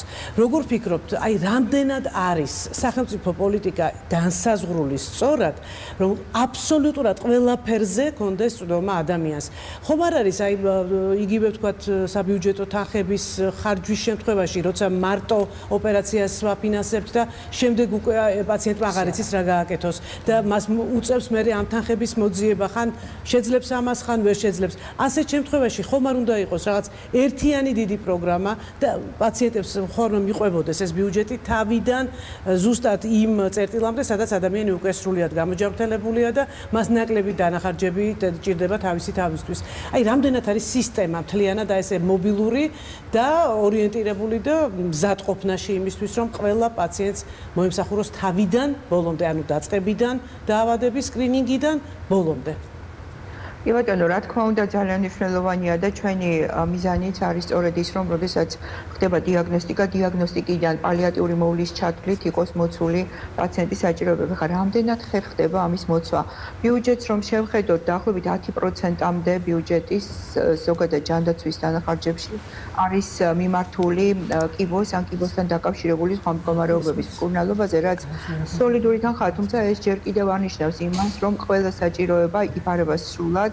ეს სრულყოფილი მოცვის თემა, რა თქმა უნდა, ძალიან ესეთი ღრმა კონცეფცია და რთულია ამაზე, ამ ეტაპზე ვილაპარაკოთ, რადგან საჭიროებები მრავალგვარი შეიძლება იყოს და რაც მეტად წინ მივდივართ, მეტი საჭიროების მოცვა იქნება. ამ ეტაპზე, რა თქმა უნდა, არის გარკვეული შეზღუდვები მოცვაში და სახელმწიფო ახერხებს კიდევ დამატებითი სახსრების მობილიზებას ისეთი შემთხვევებისთვის, როდესაც თუნდაც საზღვარგარეთ ხდება აუცილებლად მკურნალობა, თუმცა ეს არ არის, რა თქმა უნდა, სრული თანხა და ეს არის თანხის ნაწილი და მე მესმის არის მაღალი კლავაც ტვირთი, რომელიც რჩება პაციენტის მხარეს, რჩება ოჯახის მხარეს და ასევე საზოგადოების მხარეს, ვინც ცდილობს, რომ დაეხმაროს პაციენტს ამ ტიპის დახმარების მიღებაში. კი ბატონო, ეს არის ერთ-ერთი პრიორიტეტული მიმართულება, რასაც ჩვენ ვცდილობთ, რომ ეტაპობრივად გაუმჯობესდეს, მაგრამ ეტაპობრივად დაფინანსების გაუმჯობესებასთან ერთად აქ ასევე მნიშვნელოვანია ზოგადად ეფექტურობის გაუმჯობესება, ხარჯვის და ტექნოლოგიური გადაწყვეტის მეტად ინტეგრირება. ეხლა აქ იყო საუბარი ადრე იმაზეც, რომ ხომ არ ჯობია იყოს ერთიანი ონკოლოგიის პროგრამა, რასაც მე ვერ ვიზიარებ ამ მოსაზრებას, რადგან ვერტიკალური პროგრამები ზოგადად არ ამართლებს და ბევრად უფრო ეფექტიანობის და ეფექტურობის თვალსაზრისით მომგებიანი პოზიცია ინტეგრირება საყოველთაო ჯანდაცვის პროგრამებში, რადგან საჭიროებები მრავალგვარია და რთულია ზოგადად ერთი რომელიმე კონკრეტულ დაავადებასთან მიღებული საჭიროების გამოყოფა, ამდენად აქ ინტეგრირებული მიდგომა და ყველა დონეზე კიბოსთან დაკავშირებული ტექნოლოგიური და ზოგადად საინფორმაციო გადაწყვეტა იქნება თუ მედიკამენტური გადაწყვეტა, ამის ინტეგრაცია, ვფიქრობ, ეს არის სტრატეგია, რომელსაც ჩვენ მივყვებით და მე იმედი მაქვს, რომ მოცვა ეტაპობრივად გაფართოვდება ტექნოლოგიური გაუმჯობესების ხარჯზე, ხარისხის გაუმჯობესების ხარჯზე. აი ზუსტად ეკითხვა მინდა დაგისვათ ახლა. ხარისხის გაუმჯობესების ხარჯზე ამბობთ თქვენ. რამდენად კონტროლდება ყველა ის კლინიკა, რომელიც აწვდის ამ მომსახურებას მოსახლეობას, რამდენად ხდება ჯანმრთელობის დაცვის სამინისტროს მხრიდან სრული კონტროლი და მონიტორინგი ყველა იმ კლინიკის, რომელიც ამ პროცესშია, მკურნალობის პროცესშია ჩართული? ხო, ეხლა აქ სრული ასევე ღრმა კონცეპტუალური ტერმინია და ალბათ მე ვფიქრობ ეს სრული ეს არის მდგომარეობა, საიდანაც ჩვენ ზოგადად გვინდა რომ მივიდეთ და საბოლოო ჯამში გქონდეს ოპტიმალური მოდელი ხარისხის უზრუნველყოფის. ამ შემთხვევაში ჩვენ დღეს ჩვენს ხელთ არსებული მექანიზმები მოიცავს რა თქმა უნდა ყველაზე ბაზისურს, რაც გახლავთ ნებართვის გაცემა, შემდეგ ლიცენზირება კონკრეტული საქმიანობისთვის, რაც არის მხოლოდ და მხოლოდ უსაფრთხოების გარანტირებისთვის და ამის შემდეგ ხარისხთან დაკავშირებით აქ ესეთი უშუალო პირდაპირი მონიტორინგის მექანიზმი ჯერჯერობით სამინისტროს არ აქვს. აქ ჩვენ დამოკიდებულები ვართ პროფესიული საზოგადოების შეფასებაზე, კლინიკურ აუდიტზე და ბევრი მიმართულებით ტარდება კლინიკური აუდიტი, რომელიც გვაძლევს წარმოდგენას იმაზე, თუ რამდენად კარგად ხდება და გამოსავლები ჩვენ აუცილებლად ვაკეთებთ მონიტორინგს გამოსავლების დონეზე, თუმცა ასევე მნიშვნელოვანია პროცესის ინდიკატორების მონიტორინგი, რამდენად შესაბამისობაშია კონკრეტული ინტერვენციების საერთაშორისო რეკომენდაციებთან, ეს ჯერჯერობით არ არის დანერგილი. თუმცა ესეც არის სამომავლო ნაბიჯი და ჩვენ მივდივართ იქითკენ, რომ მეტი ხარისხობრივი ინდიკატორი დაინერგოს ჯანდაცვის პროგრამებში, რაც იქნება სელექტიური კონტრაქტირების საფუძველი და რაც იქნება გარანტი სწორედ ხარისხიანი მომსახურების მიწოდების. ანუ ლიცენზიის გაცემის შემდეგ მონიტორინგზე იყო საუბარი. თუმცა მე ვესაუბრე გუშინ ერთ პაციენტს, რომელსაც ჰქონდა ძალიან დიდი პრობლემა და მან გითხრა ესეთი რამ, რომ ის იძულებულია მედიკამენტები გამოაგზავნინოს გერმანიიდან. აი თუ არსებობს აი ამ მიმართულებით რაიმე სახის კონტროლის მექანიზმები, ან თუ არსებობს რაიმე სახის, ვთქვათ, შეთანხმებები სხვადასხვა ქვეყნებთან, რომ მედიკამენტი, რომელიც ესაჭიროებათ ონკოლოგიურ დაავადებულებს იყოს მაღალი ხარისხის და ეფექტიანი თავისთავად ცხადია. ზოგადად როდესაც ჩვენ სახელმწიფო პროგრამის ფარგლებში მედიკამენტ ცენტრალიზებულად ვყიდულობთ, იქ რა თქმა უნდა ხარისხის მოთხოვნები აუცილებლად გათვალისწინებულია. ხა რაც შეეხება შეთანხმებებს სხვა ქვეყნებთან, იმისთვის რომ ჩვენ გქონდეს შედარებით შეღავათიანი ან გარკვეული ჩარჩო შეთანხმება რომელიმე კლინიკასთან ან რომელიმე ქვეყანასთან, იმისთვის რომ ონკოლოგიურმა პაციენტმა ვისი რეფერალიც აუცილებელი ხდება საქართველოსთან უკურნალობის მიღებისთვის, ამ ეტაპზე ჯერჯერობით არ არის, თუმცა ჩვენ ამ მიმართულებით მუშაობთ, აი ხა ამ კონკრეტული მომენტისთვის შედგა უკვე გარკვეული წინასწარი შეთანხმება ამ თემაზე და მე ვფიქრობ, მალე გვექნება გარკვეული ჩარჩო ამ თვალსაზრისითაც. ძალიან დიდი მადლობა ქალბატონ თამარ, ჩვენ დაუბრუნდებით ამ თემას აუცილებლად და იმედია რომ გიხილავთ უკვე სტუდიაში, თუ რაიმე კითხვები აქვთ ჩვენს ექიმებს სიამოვნებით შეგიძლიათ დაუსვათ ქალბატონ თამარს, ან ჩვენ აუცილებლად კიდევ ერთხელ ძალიან დიდ მადლობას მოგახსენებთ და დაგიბრუნდებით ამ თემაზე აუცილებლად. ბრანისლავ ერემიჩი, ადამიანი, რომელიც უკვე დიდი ხანია საქართველოში აკვირდება, ასე ვთქვათ, მოვლენებს და დარგის განვითარებას. მე მაინტერესებს თქვენი შეფასება. დღეს ძალიან მძიმე სტატისტიკა გავაცანით საზოგადოებას, თუმცა ეს სტატისტიკა ალბათ პირველ რიგში იცით თქვენ. მაინტერესებს აი ამ დიდ მასშტაბურ სურათში.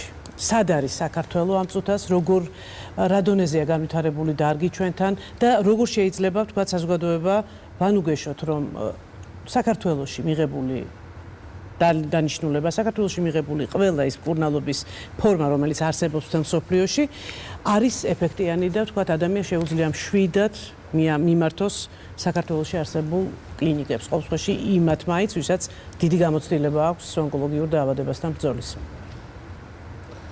I have had the privilege of coming to this country for 15 years. Ქონდა პრივილეგია ამ ქვეყანაში 15 წლის განმავლობაში ჩამოსულიყავი. თავიდან როგორც უცხო ქვეყნის მოქალაქე და ახლა როგორც უკვე აქ მცხოვრები, შემეძლო მენახა სხვადასხვანაირად მეყურებინა. მუშაობდი საერთაშორისო ატომური ენერგიის აგენტოში 2004-დან 2009 წლებში. კოლაბორაცია მქონდა ნაციონალურ კიბოსთან ცენტრთან ლისის ბაზე. თავიდან იყო ეს იზოლირებული ცენტრი და არ ქონდათ წვდომა ყველა სერვისთან, იგივე როგორც არის განათლება, ტექნიკოლოგია, მაგრამ რაც გასაოცარი იყო, ნახეთ რომ უკანასკნელი 10 წლის განმავლობაში როგორ განვითარდა ეს სფერო. მე მჯერა რომ მე შემიძლია საკუთარი აზრი გამოვხატო, იმიტომ რომ ყოფილ საბჭოთა კავშირის ქვეყნებზე და აღმოსავლეთ ევროპაზე ვიყავი პასუხისმგებელი და საქართველოსნაირი ქვეყნები არ არსებობს. შეიძლება ვთქვათ, რომ არის როგორც ესტონია, ესტონეთი, ონკოლოგიის სფეროში ესეთი განვითარება არც ერთ ქვეყანას არ ქონია. ჩვენ გვაქვს ტექნოლოგიური განვითარება, რომ მთლიანად შეგვიძლია შევასრულოთ დიაგნოსტიკა ონკოლოგიური პაციენტების და მჯერა და ჩემს კოლეგებს შეუძლიათ დამეთანხმონ მედიკამენტები, რომელსაც ჩვენ გამოვიყენებთ, უმეტესობა არის იმპორტირებული და ჩვენთან არც ერთი არ არის წარმოებული. ჩვენი სხვადასხვა ტექნოლოგიური მონაცემები, ყველა ჩვენი ტექნოლოგიური მხარდაჭერა წარმოებულია საზღვარგარეთ. მეორე, ასევე ძალიან მნიშვნელოვანია და ასევე საამაყოა ის, რომ ძალიან ბევრი ჩაიდო საგანმანათლებლო სისტემაში. ჩვენს კლინიკაში ასევე სხვადასხვა კლინიკებში არსებობს ძალიან ბევრი ახალგაზრდა ექიმი, რომელიც აქ გადის პრაქტიკას და გადიოდა პრაქტიკას და შემდეგ ეს გამოცდილება საზღვარგარეთიდან მოქონდა ჩვენთან. და სრულიად უწევენ და ჩვენ არ უნდა შევზღუდოთ ჩვენი თავი მხოლოდ კავკასიის რეგიონთან. არ არის საჭიროება ამჟამად ევროპაში წასვლა ან სხვა ჩვენს მეზობელ ქვეყნებში როგორც თურქეთია, იმიტომ რომ ყველა სერვისი შეგვიძლია რომ მივაწოდოთ აქ. ძალიან დიდი მადლობა, უღრმესი მადლობა, თუმცა მე პრობლემებზე რომელიც აქვთ მაინც ექიმებს აუცილებლად გადავალ ამ შეკითხვით, იმიტომ რომ ალბათ მაინც არსებობს გარკვეული პრობლემები, რომელიც ამ დარგში მეუშავე ექიმებს აქვთ. მე რეგიონების თემას მინდა შევეხო ახლა თემურ. თქვენთან დაკავშირებით მინდა დავსვა როგორ არის ბათუმში, აი თქვათ როგორი წვდომაა, თქვათ მკურნალობის ბათუმში, რა პრობლემები არის თქვენთვის ექიმებისთვის და პაციენტებისთვის. მადლობთ.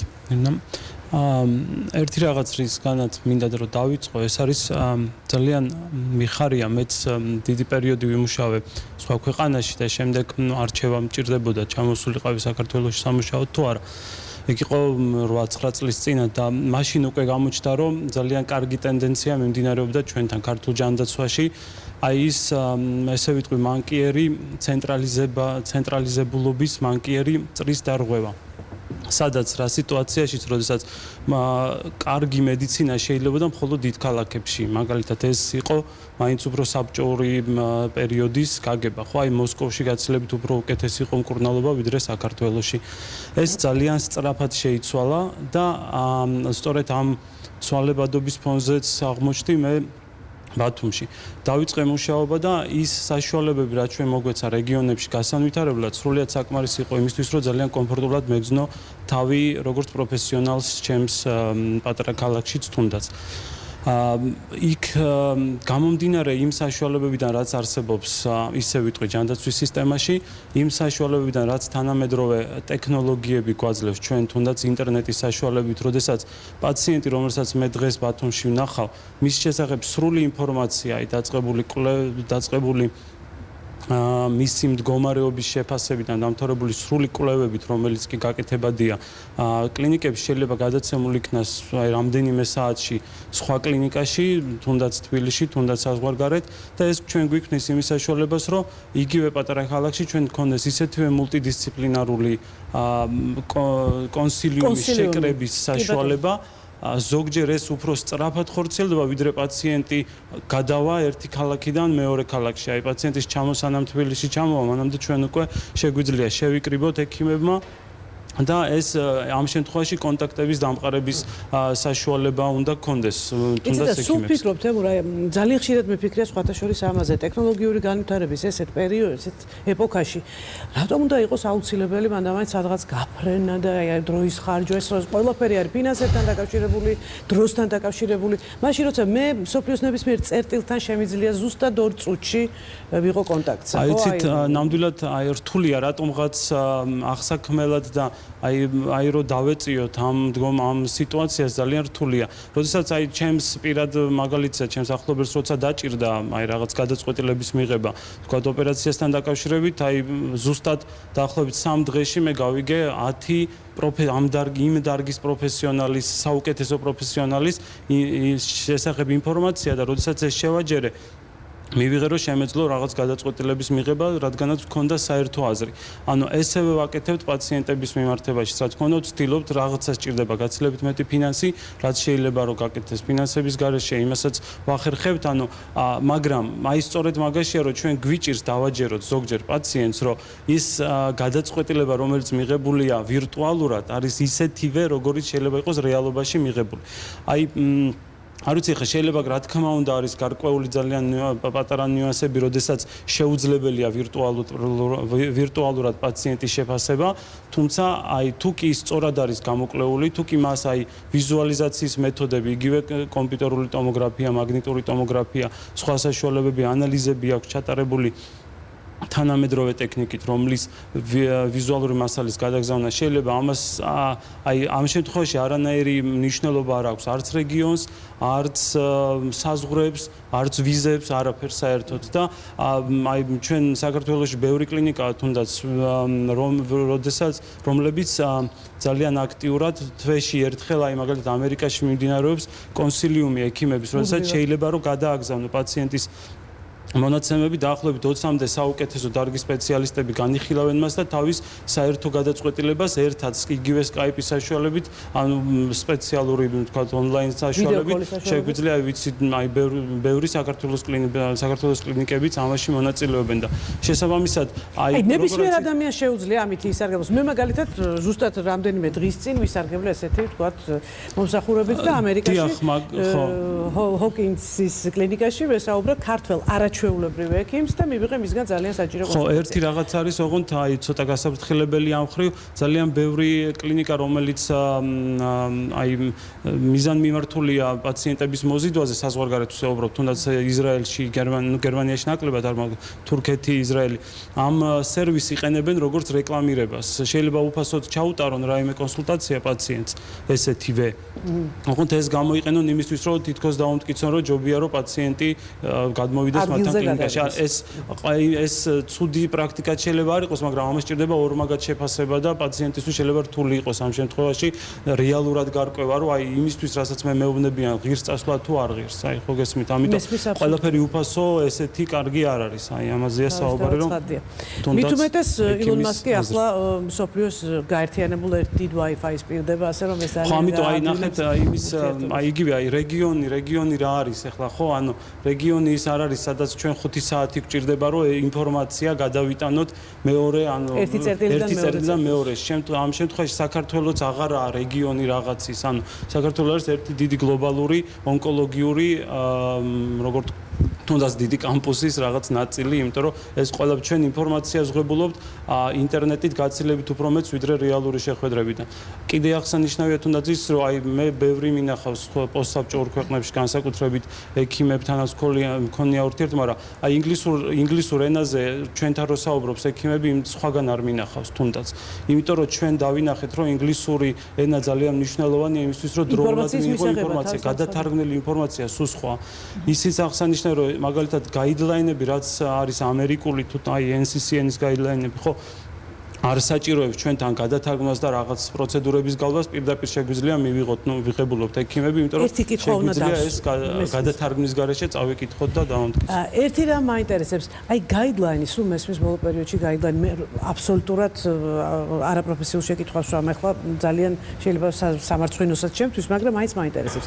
ეს გაიდლაინი ნებისმიერ შემთხვევაში ერთ კონკრეტული დაავადებისთვის არის უცვლელი, არანაირ იმპროვიზაციას ის არ გულისხმობს, არანაირად აი თქვა ექიმის მიერ გადაწყვეტილების მიღების დროს, რომ მოდი ეს ხო არ ვცადოთ ასე, ეს არა, ეგრევე იქნება, თუმცა რა მიმართულებას აწოდებს, მაგრამ ალბათ ამ საკითხზე უფრო აი ბატონი ბრანისლავი უფრო კარგად მოახერხებს პასუხს. დაუბრუნდები მაშინ. ბატონი ბრანისლავი გახლავთ ამერიკული გაიდლაინების ერთ-ერთი თანაავტორი. ეს ძალიან დიდი კითხვა სწორედ მასთან არის და ბარემ სანამ გადავალ. ხათუნასთან ბატონი ერემიჩი მე მინდა კითხოთ, აი გაიდლაინი, რომელსაც ჩვენ ძალიან ხშირად ვახსენებთ გვესმის და ვიცით რომ ეს არის რაღაცა გარდაუვალი აუცილებლად მისაღები პირობა.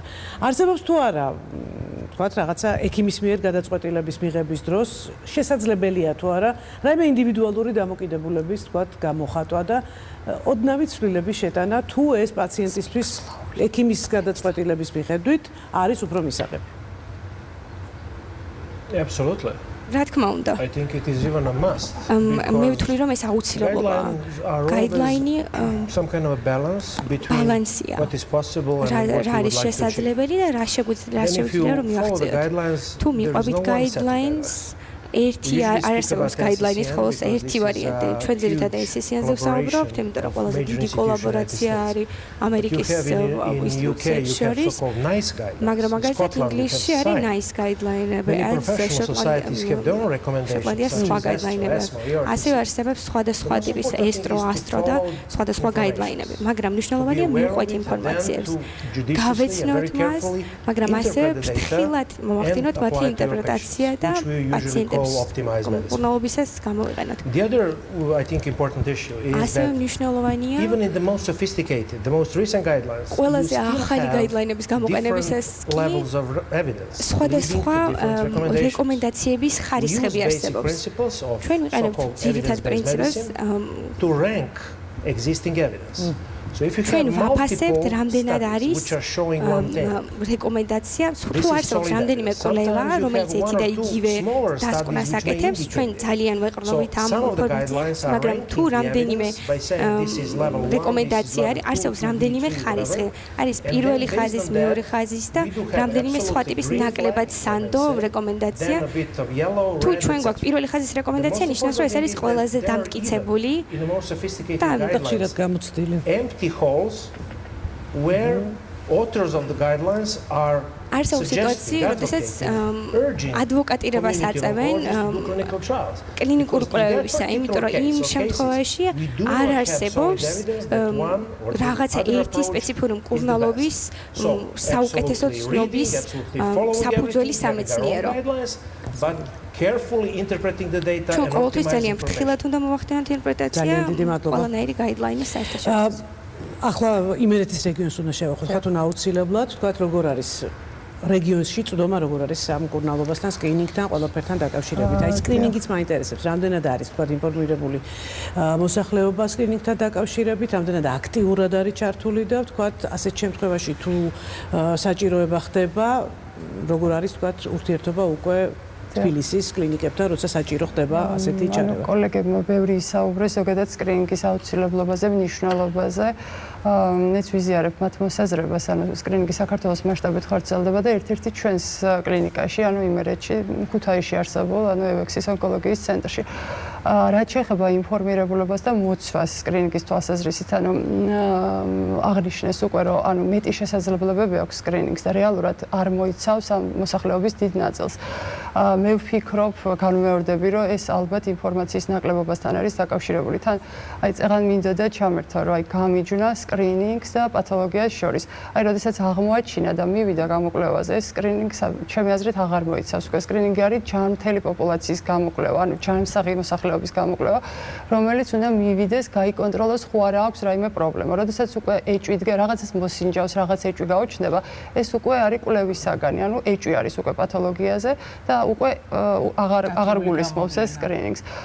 მე რამდენადაც ვიცი, ანუ სკრინინგის ეროვნულ ცენტრს აქვს გარკვეული რეკომენდაციები სკრინინგის გაფართოებასთან და სამომავლო დიზაინის ცვლილებასთან დაკავშირებით. რახან ჯერჯერობით ვერ მოიცვა სრულყოფილად მთელი საქართველო, ანუ ფიქრობენ, რომ რაღაც რეკომენდაციები, ჩართონ დამატებითი კვლევები, რომელიც უფრო ხელმისაწვდომს გახდის მოსახლეობისთვის, უფრო მეტი ინფორმაციის მიღებას, ანუ ამ სკრინინგთან დაკავშირებით და ვფიქრობ, რომ განსაკუთრებით მნიშვნელოვანი არის ინფორმაციის მიწოდება. ამაში ალბათ აქტიურად უნდა ჩაერთოს ტელევიზია. ინფორმაცია მიაწოდონ დღეს იმერეთის რეგიონს, თქვათ, მოიცავს მთლიანად მოცვა მოხდება იმერეთის რეგიონის არის ამის საშუალება, თქვათ, იმერეთში. აი თქვათ გავრცელდა ინფორმაცია და დაიწყო მოდინება ხალხმა. გააქვთ იმის საშუალება, რომ მოემსახუროთ ყველას? ანუ ამის საშუალება იმერეთში არის. გაცილებით ნაკლები მოდის, ვიდრე ამის თვისების შესაძლებლობა გვაქვს, ასე რომ ვთქვათ, ვიდრე შეგვიძლია მომემსახუროთ. და ანუ განსაკუთრებულ მნიშვნელობას ვხედავ აი საინფორმაციო ტექნოლოგიებით ამ ინფორმაციის მიწოდებაში. ალბათ სარეკლამო რგოლებით, ალბათ ჟურნალ-გაზეთებით, ალბათ ბუკლეტებით. დიაგნოსტიკაზე, მკურნალობაზე. აი ამ მიმართულებით როგორ არის თქვენთან საქმე? აი ამ მიმართულებით ჩვენი კლინიკა, ანუ ეს ქუთაისის ონკოლოგიის ცენტრი სულ 4 წელი, ანუ 2015 წელს გაიხსნა და ყველაზე მნიშვნელოვანი ეს იყო გეოგრაფიული ხელმისაწვდომობა რა პაციენტებისთვის, ანუ აღვნიშნეთ უკვე რომ ეს არის ქრონიკული პროცესი, რომელიც ხანგრძლივი მკურნალობის ხანგრძლივ პერიოდს მოიცავს. შესაბამისად, გეოგრაფიული ხელმისაწვდომობა განსაკუთრებით მნიშვნელოვანი არის პაციენტისთვის, მაგრამ გადავა, ანუ ეს ჩვენი კლინიკა რა თქმა უნდა მარტო გეოგრაფიულ ხელმისაწვდომობას არ თავაზობს, ანუ მკურნალობის ხარისხზე ვისაუბრეთ და მკურნალობის ხარისხთან დაკავშირებითაც გვაქვს პრეტენზიები კარგ მომსახურებაზე, ასე რომ ვთქვათ. ანუ აღვნიშნე რომ ეს ახალი გახსნილია, მაგრამ ჩვენ გვაქვს შესაძლებლობები, ანუ ჩვენს უცხოელ კოლეგებთან ურთიერთობის და მათი გამოცდილების გაზიარების, ანუ ფართოდ ჩვენს საქმიანობაში. ან უცხოეთში მოღვაწე ქართველი ექიმების გამოცდილების გაზიარებით და თითოეულ მიმართულებას ჩვენს კლინიკაში ყავს თავისი მიმართულების ხელმძღვანელი. აი მაგალითად ცხვირი თერაპიით დავიწყებ. ყავს მიმართულების ხელმძღვანელი, როგორც ბატონ ბრატისლავზე აღნიშნეს, რომ ეს არის ექსპერტი NCCN-ის და ერთ-ერთი ბორდის წევრი, ვინც ქმნის ამ გაიდლაინებს, ასეთივე კრისტინა კილი ყავს ჩვენ ქუთაისში, ვისთანაც აი არ ვამბობ რომ მხოლოდ რთულ кейსებს, თითოეული პაციენტის кейს გავდივართ, ანუ ყველა ნებისმიერი პაციენტის და ის მონაწილეობს მკურნალობის გეგმის შედგენაში. ასევე ყავს ფიზიკოსი, ანუ რადიაციული ფიზიკოსი ქოჩახელაშვილი, ასევე ამერიკაში მოღვაწე, რომელიც ასევე გადის თითოეული პაციენტის გეგმას და მარტივად რო ვთქვა, ანუ მოსახლეობისთვის გასაგებად, რეალურად რა მკურნალობასაც ისინი მიიღებენ ამერიკაში, იგივე შეუძლიათ ადგილზე მიიღონ. აი სულ მესმის ფიზიკოსი, ხო გოგიტამაც ფიზიკოსი ახსენა და რატომ არა თქვა გენეტიკოსი ან ბიოლოგი, რომელიც არ ყავს და იმიტომ აი ამას შესაძლოა ზუსტად ამას, იმიტომ რომ ეს არის მეცნიერება და სწორედ ამას აი ლაშა აუცილებლად მინდა კითხოთ. აი მეცნიერება თქვით ახლა თქვენ თავისთავად ცხადია მე რამდენიმე სტატია მომაწოდეს და წავიკითხე ძალიან მაინტერესებდა მართლაც რა და არის ძალიან მკაფიოდ აღწერილი რომ ეს არის სამეცნიერო დონეზე აღმოსაფხრელიც ცოტა ისეთი ნათქვამი ალბათ გაცილებით უფრო ხმამაღალი ვიდრე არის სინამდვილეში უჯრედის დონეზე მუტაციის პრობლემა ძალიან მძიმე ის რომელიც ადამიანის გენომში ჩადებული არსებობს ეს არსებობს ანუ და აი ეს მაინტერესებს როდესაც თქვათ ჩვენ ვებრძვით ამ დაავადებას აქ არის უჯრედის დონეზე ალბათ საწარმოებელი ყველანაირი ბრძოლა ხო მართალია აი მაშინ სად ვართ ჩვენ აი ეს მაინტერესებს რა დონეზე ვერთვებით ამ ბრძოლაში ну ფაქტიურად უნდა აღვნიშნოთ რომ ის მეცნიერება რაც ჭირდება ონკოლოგიას საქართველოში არ არსებობს რა იმიტომ რომ ეს არის ტექნოლოგიებთან ძალიან რთულ ძვირფას ტექნოლოგიებთან დაკავშირებული მეცნიერებები ეს კვლევები რომლის საშუალება დღეს ეს არ აქვს საშუალება რომ რომელიმე კერძო თუნდაც ძლიერმა რამე კომპანიამ გააკეთოს და არც სახელმწიფოს ხო ეს ისევ სახელმწიფოს ნება უნდა იყოს რომ მეცნიერება დაფინანსდეს მეცნიერება უნდა ფინანსდებოდეს იმიტომ რომ ჩვენ ექიმები ვერძვით ფაქტიურად უკვე დაწყებულ დაავადებებს როცა პოულობთ ხო რატო იწყება ეს დაავადება როდის იწყება ეს დაავადება რომელი გენის ცვლილებით იწყება ეს დაავადება და ასე შემდეგ ხო აი აქ იქნება ზუსტად ალბათ აი ამ დაავადების მკურნალობის მორჩენის საფუძველი ამიტომ ყველაფერი გვინდა არ გვინდა მიდის ფინანსებთან და ძალიან დიდ ფინანსებთან რომლის საშუალება დღეს საქართველოს არ აქვს ჩვენ უბრალოდ გვაქვს ბევრი ვისაუბრებთ წვდომაზე რომ შეგვიძლია ურთიერთობა საზღვარგარეთთან და ასე შემდეგ ჩვენ უბრალოდ გვაქვს წვდომა რა მიღწევები აქვთ იმ ქვეყნებს აი ამ გენეტიკურ გამოკვლევებში უჯრედულ გამოკვლევებში ამ დაავადების განვითარების და იმის გათვალისწინება შეგვიძლია ჯერჯერობით თუმცა ჩვენი ექიმების უმეტესობა და თითოეული ჩვენთაგანი ძალიან ფართოდ არის ჩართული ასევე კლინიკურ კვლევებში, ანუ საერთაშორისო დონეზე მეცნიერებაში თითოეული ჩვენთაგანი ძალიან აქტიურ მონაწილეობას იღებს და ეს ძალიან დიდი შესაძლებლობაა ასევე ქართული პაციენტისთვის როგორც უკვე ნაკლები ვთქვათ. ანუ მიმდინარე სოფლიოში მიმდინარე კვლევებში ქართული პაციენტი, ქართველი ექიმი ძალიან აქტიურად იღებს მონაწილეობას და ეს ძალიან დიდი შესაძლებლობა და დადებითი ნაწილია როგორც ექიმის განვითარების მხრივ, ასევე მედიცინის როგორც დარგის და განათლებას რაც თავარია კიდე ამ გავაგზავნებ მაკას სიტყვებს რომ ეს ყველაფერი რაც წინ გადადგმული ნაბიჯი არის საქართველოს ონკოლოგიის მხრივ რაღაც კლინიკებში ხო ეს ყველაფერი არის დამსახურება იმისა, რომ მუდმივად ბევრი ქართველი ონკოლოგი ჩართული არის მუდმივ განათლებაში, რომელიც არის ევროპიდან და ამერიკიდან და აი ყველანი აქ ვინც ხედავთ, ყველანი ძალიან აქტიურად თავართ ამაში ინფორმაციის მიღება, ჩასვლა იქ ანუ ეს არის მუდმივი ჯაჭვი, რომელიც არის მუდმივი განათლება. ამის გარეშე ჩვენ ვერაფერს ვერ მივაღწევდით და ის რომ რაღაც დონეზე არის საქართველოს, ეს არის აი ამის დამსახურება რა. ცოტა პოლიტიკური შეიძლება გამოვიდეს, რომ ძალა ევროპაშია, მაგრამ რეალურად მართლა ესე არის და ეს არის ჩვენთვის გადამწყვეტი და უაღრესად მნიშვნელოვანი ფაქტორი. მედიცინაში ძალა ჩვენთანაცაა, მარტო ევროპაში არა. აბსოლუტურად გეთანხმებით. ნატოს უნდა რეპლიკა შემდეგ მარისთან უნდა გადავიდეთ. კი, ანუ მე უბრალოდ მეცნიერებაზე მინდოდა დამემატები და ის რომ აი რამდენ ყველა ჩვენთაგანი ალბათ ნამყოფი არის საზღვარგარეთ ხანგრძლივ ტრენინგებზე და მე პირადად ძალიან თითქმის ყველა კლინიკაში შევხედილა რომ ჩვეულებრივი მოქმედი ექიმი კვირაში 1 ან 2 დღე აქვს სამეცნიერო დღე. ანუ ის იმ დღეს არ იღებს პაციენტს, ზის თავისთვის ოთახში მუშაობს, ან რაღაც თავის კვლევაზე, ან რაღაც სტატია, რაღაცა, ანუ სამეცნიერო მუშაობას ატარებს. ესეთი კულტურა არ არის საქართველოში, იმიტომ რომ იქ ანუ თვითონ ადამიანის ანაზღაურება არ ხდება მარტო ვთქვათ რამდენს იმუშავებს იმასთან მიმართებაში. იქ ანაზღაურება არის შე რა გზა გავლილი, ნელ-ნელა როგორ იმაღლებ დონეს, ამაზე არის დამოკიდებული. ჩვენთან ეს საკმაოდ გართულებულია. ამიტომ მე პირადად ხა როცა მიწევდა და მიწევს ამაზე მუშაობა, დღის ბოლოს როდესაც ძალიან დაღლილი ვარ და სახში მივდივარ და ასე ვთქვათ არაფრის თავი არ მაქვს, მაინც თავს ძალა უნდა დავატანო და ვთქვათ ის დრო რაც უნდა დაუთმო ოჯახს, ისევ და ისევ ზიხარ და რაღაცას წერ. ამიტომ ეს საკმაოდ რთულია და ალბათ სისტემა არის კიდევ გამოსასწორებელი, რომ ესეც განვითარდეს საქართველოში. აი ზუსტად სისტემაზე მივედით ახლა. 15 წუთია გადაცემის დასრულებამდე დარჩენილი და აი ზუსტად გამოწვევებზე და იმაზე როგორი უნდა იყოს სისტემა, მოდით ყველა მოკლე შესაჯამებელი სიტყვა ვთქვათ, მაგრამ გისმენთ ყურადღებით. თქვენ როგორ ფიქრობთ, რა მთავარი გამოწვევებია, რომ ის სისტემა, რასაც ახლა ნატომ რაც ახსენა, რომ არსებობდეს სისტემა მკურნალობის მთლიანად დარგის განვითარების და მკურნალობის თავისთავად ცხადი. ჩვენი ყველას მთავარი გამოწვევა არის, როგორც ექიმისთვის, რომ რაღაცნაირად შევამციროთ სიკვდილიანობა, კიბოთი გამოწვეული. და უბრალოდ რაც ყველაზე მარტივად მესახება მე და რაც დამტკიცდა უკვე კვლევით.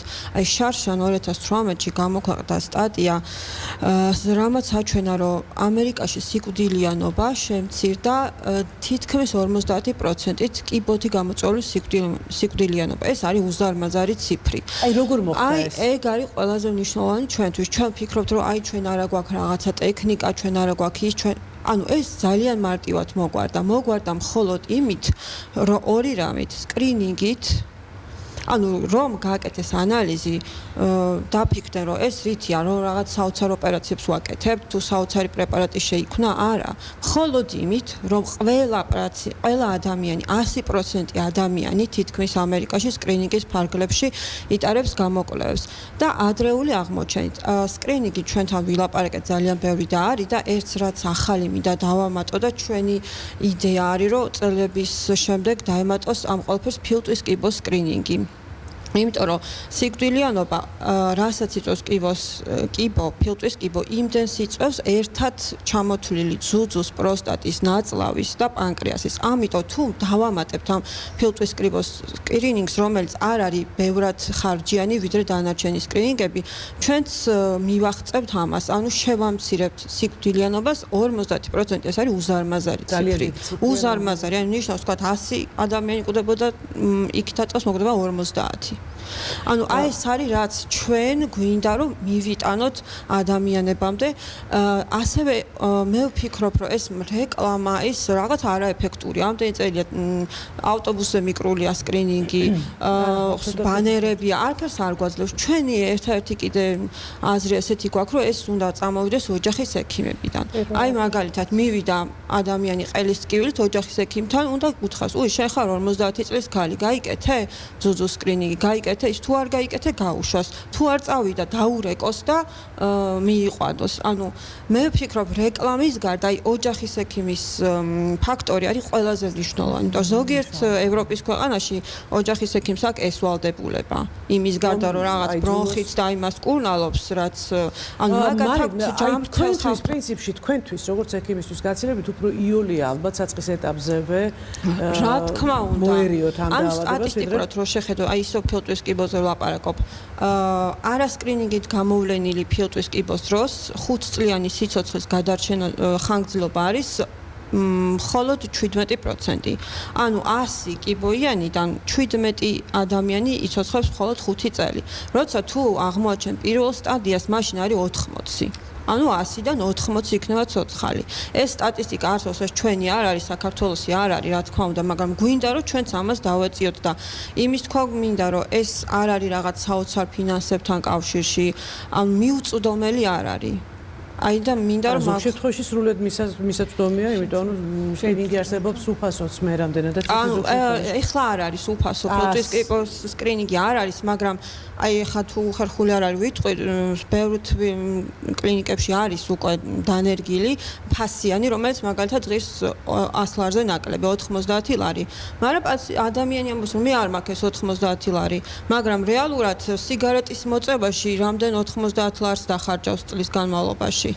ხო, აი ესეთი რაღაც და ანუ ჩვენ ლაპარაკობთ, ჩემთან მოდის პაციენტი უკვე დაავადებით და ამიტომ აი ოჯახის ექიმთან, ვისაც ურთიერთობა აქვს ჯანმრთელ ხალხთან, ხო, აი მაგადგან უნდა მოდიოდეს ეს. ეს არის ჩემი და ყველა ჩვენი ონკოლოგების აი რავი დიდი სურვილი, მაგრამ ჩვენ ვერ მივდივართ გასაგები არ არის. ჩვენთან უკვე გვიან მოდიან ასე ვთქვათ, ხო? ყველასთან სიარული ეს ალბათ გამორიცხულია. გავტონა თქვენ გნებავდათ რაღაც მოკლე რეპლიკა და შემდეგ გოგიტასთან და აქეთ გადმოვიდეთ ყველას.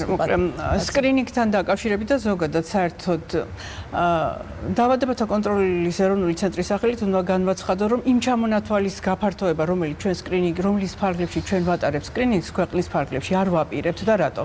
საერთოდ სკრინინგის შესახებ გადაწყვეტილება ხდება საერთაშორისო ორგანიზაციების მიერ მრავალწლიანი ხანგრძლივი კლინიკური კვლევების საფუძველზე და ხარჯზე. ეს გახლავთ ატომური ენერგიის საერთაშორისო სააგენტო, კიბოს კვლევის საერთაშორისო სააგენტო, ჯანმრთელობის მსოფლიო ორგანიზაცია, რომლებიც იღებენ გადაწყვეტილებას თუ რომელი ლოკალიზაციის კიბოს სკრინინგი უნდა განხორციელდეს. როცა სკრინინგის დანერგვა ხდება, ეს არის დიდი რაოდენობით ადამიანების გამოკვლევა, რომლებიც არიან აბსოლუტურად ჯანმრთელი და გამოკვლევა პერიოდულად ბევრჯერ სიცოცხლის განმავლობაში. მაგალითად, მამოგრაფია და ეს არის რენტგენოლოგიური კვლევა. და როცა სკრინინგის დანერგვა ხდება, ჩვენ უნდა ვიფიქროთ არა მარტო ბენეფიტზე და სარგებელზე, არამედ იმაზეც, რა ზიანი შეიძლება მოუტანოს მან ადამიანს და მხოლოდ მსოფლიოში, რასაც ექსპერტები ურჩევენ, ეს არის ის 3 ლოკალიზაციის კიბო, რაც ჩვენ ქვეყანაში გვაქვს. ეს არის ძუძუ, საშუალო სინწყლის და კოლორექტული კიბოს სკრინინგი. მე ხა არ მინდა პოლემიკაში შევიდე, თორემ ისა დავსვამდე აუცილებლად კითხვას, რომელი ქვეყანა იცის, სადაც ტარდება ფილტვის კიბოს სკრინინგი, რა მეთოდები ტარდება, რა შედეგები აქვს და ასე შემდეგ. ფილტვის კიბოს შემთხვევაში კი, გადარჩენის მაჩვენებელი 5 წლიანი დაბალია 17-20% და ეს მარტო საქართველოში კი არა, მსოფლიოში ყველგან, იმიტომ რომ გამოვლენის თავისებურებაა ასეთი, რასაც და რაც შეეხება პრევენციას, აქ მხოლოდ როგორც ექსპერტები გვირჩევენ, უმთავრესი უპირატესობა ენიჭება თამბაქოს მოხმარების საწინააღმდეგოდ მიმართულ ღონისძიებებს. და როდესაც ადამიანს აქვს ხანგრძლივი განმავლობაში ეს თამბაქოს მოხმარების სტაჟი, კი, მაგათ შესაძლებელია ურჩიოთ, რომ ჩაიტაროს გარკვეული გამოკვლევა, მაგრამ ის რომ სკრინინგი დაინერგოს ქვეყანაში, გვყავდეს მიზნობრივი პოპულაცია და რეგულარულად მას რენტგენოლოგიური გამოკვლევები ვუკეთოთ, ამის რეკომენდაცია პერიოდული მსოფლიოში ვითხოვოთ თქვა და ჩვენ არა ვართ იმ დონის ქვეყანა, ამას საფუძვლად უნდა ედოს დიდი კლინიკური კვლევები. როდესაც ხდება აი კვლევებზე, გიპასუხოთ, მე ძალიან მაინტერესებს მარის კვლევების გარეშე ეს არ ხდება და ასეთი კვლევები, აი, როდესაც გაიდლაინებზე ჩვენ ვსაუბრობთ, იგივე გაიდლაინები ეს არის რეკომენდაცია და არა აბსოლუტურად რომ უნდა გაიმეორო. შემდეგ გაიდლაინების ხარჯზე ქვეყანა ქმნის პროტოკოლს, რომელიც მისთვის შესაძლებელია და მისაღებია და შესაძლებლობის ფარგლებში და აქედან გამომდინარე ეს არის მხოლოდ და მხოლოდ რჩევა. ხოლო ფილტვის კიბოს შემთხვევაში ჩვენ პირველი ვერ დავიწყებთ, ჩვენ არ ვართ იმ დონის ქვეყანა, რომ ჩავატაროთ ისეთი ხანგრძლივი კოჰორტული კვლევები კლინიკური, რომელიც მოგცემ შესაბამის შესაძლებლობას და მხოლოდ შემდეგ ერთბაშად არ ხდება ასე სკრინინგის დანერგვა. გასაგებია. ხო და პასუხებ მოკლედ ხო ანუ ეს კვლევა ნამდვილად ჩატარებული ამერიკაში 57,000 მწევალ ადამიანზე ანუ ეს არის უზარმაზარი ციფრი 57,000 ადამიანი რომელიც სიგარეტს ეწეოდა და აი ამ კვლევაზე დაყრდნობით რეკომენდაცია არის ასევე როგორც NCCN-ის ამერიკის ფილტვის ჯგუფი ასე ქვია და რამოდენიმე კიდე დიდი ორგანიზაციის და ამერიკაში ტარდება ანუ ჩვენ ეს არის ჩვენი სურვილი, ну, რა თქმა უნდა, სურვილი გვაქვს და რა კი, ჩატარდა და შეეხება ტექნიკას და ჩვენ ასე უსაფრთხოც უნდა იყოს ეს კვლევა, ხო? ანუ ეს კეთდება 50 წლის ზემოთ მწევალ ადამიანზე დაბალდოზირებული კომპიუტერული ტომოგრაფია, ანუ არა ჩვეულებრივი რენტგენი, ან ჩვეულებრივი კომპიუტერი, რომელიც დიდ დასხივებას აძლევს ადამიანს, ეს დასხივება დაახლოებით უტოლდება მამოგრაფიის დასხივებას. ამიტომ უსაფრთხოა. ლაშა თქვენ გნებავდათ პრინციპში უპასუხეს. კი ბატონო.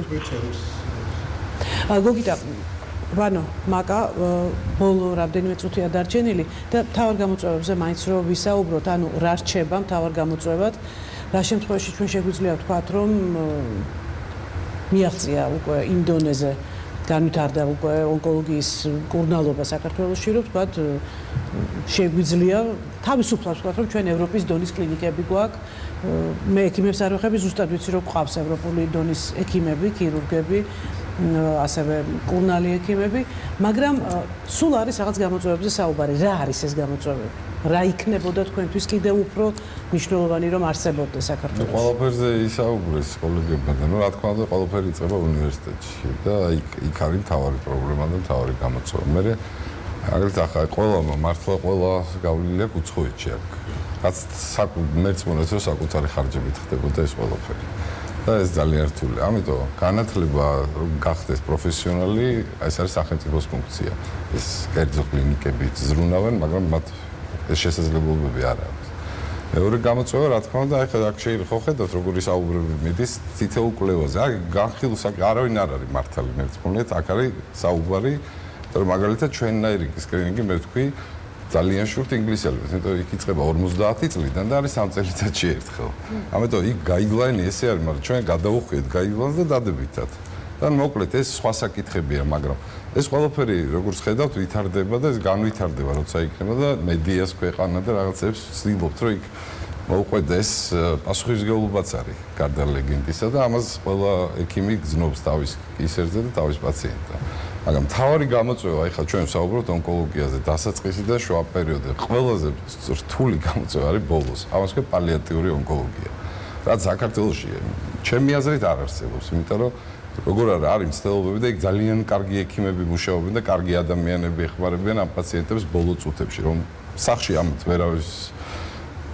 ვერავინ ვერ მოახერხებს მერწმუნეთ საქართველოში პატარა საავადმყოფოს შექმნას, რომ ერთ ონკოლოგიურ პაციენტს ტერმინალურ მდგომარეობაში დაეხმაროს. საქართველოში ეს მცდელობები არის, მაგრამ ამას უნდა დახმარება. ეს არის უკვე ადამიანური, ჰუმანური სოლიდარობა და აქ განათლების გარდა კიდე რაღაც სურვილებია საჭირო. თუმცა ეს ხო გეუბნებით ყველაფერი განვითარებადია და იმედი მაქვს, რომ აი ეს ყველა ერთად რაღაცას გავაკეთებთ. ეხლა თქვენ რასაც აკეთებთ, თქვენ ჯგუფის წევრი ხართ. და ეს ყველაფერი უნდა მივიდეს გასაგებენაზე, შესაფერის მესიჯებად, იმიტომ ახლა ჩვენ შეგვიძლია მეცნიერულ კამოჩი დავკარგოთ მთელი დღეები. ეს ჩვენი პროფესიაა, მაგრამ ეს თქვენი საქმე არ არის. ჩვენ შევთანხმდებით როდესღაც და აი ეს ყველაფერი უნდა მივიდეს მოსახლეობამდე, მთავრობამდე პირველ რიგში. პირველ რიგში მთავრობამდე, რა თქმა უნდა.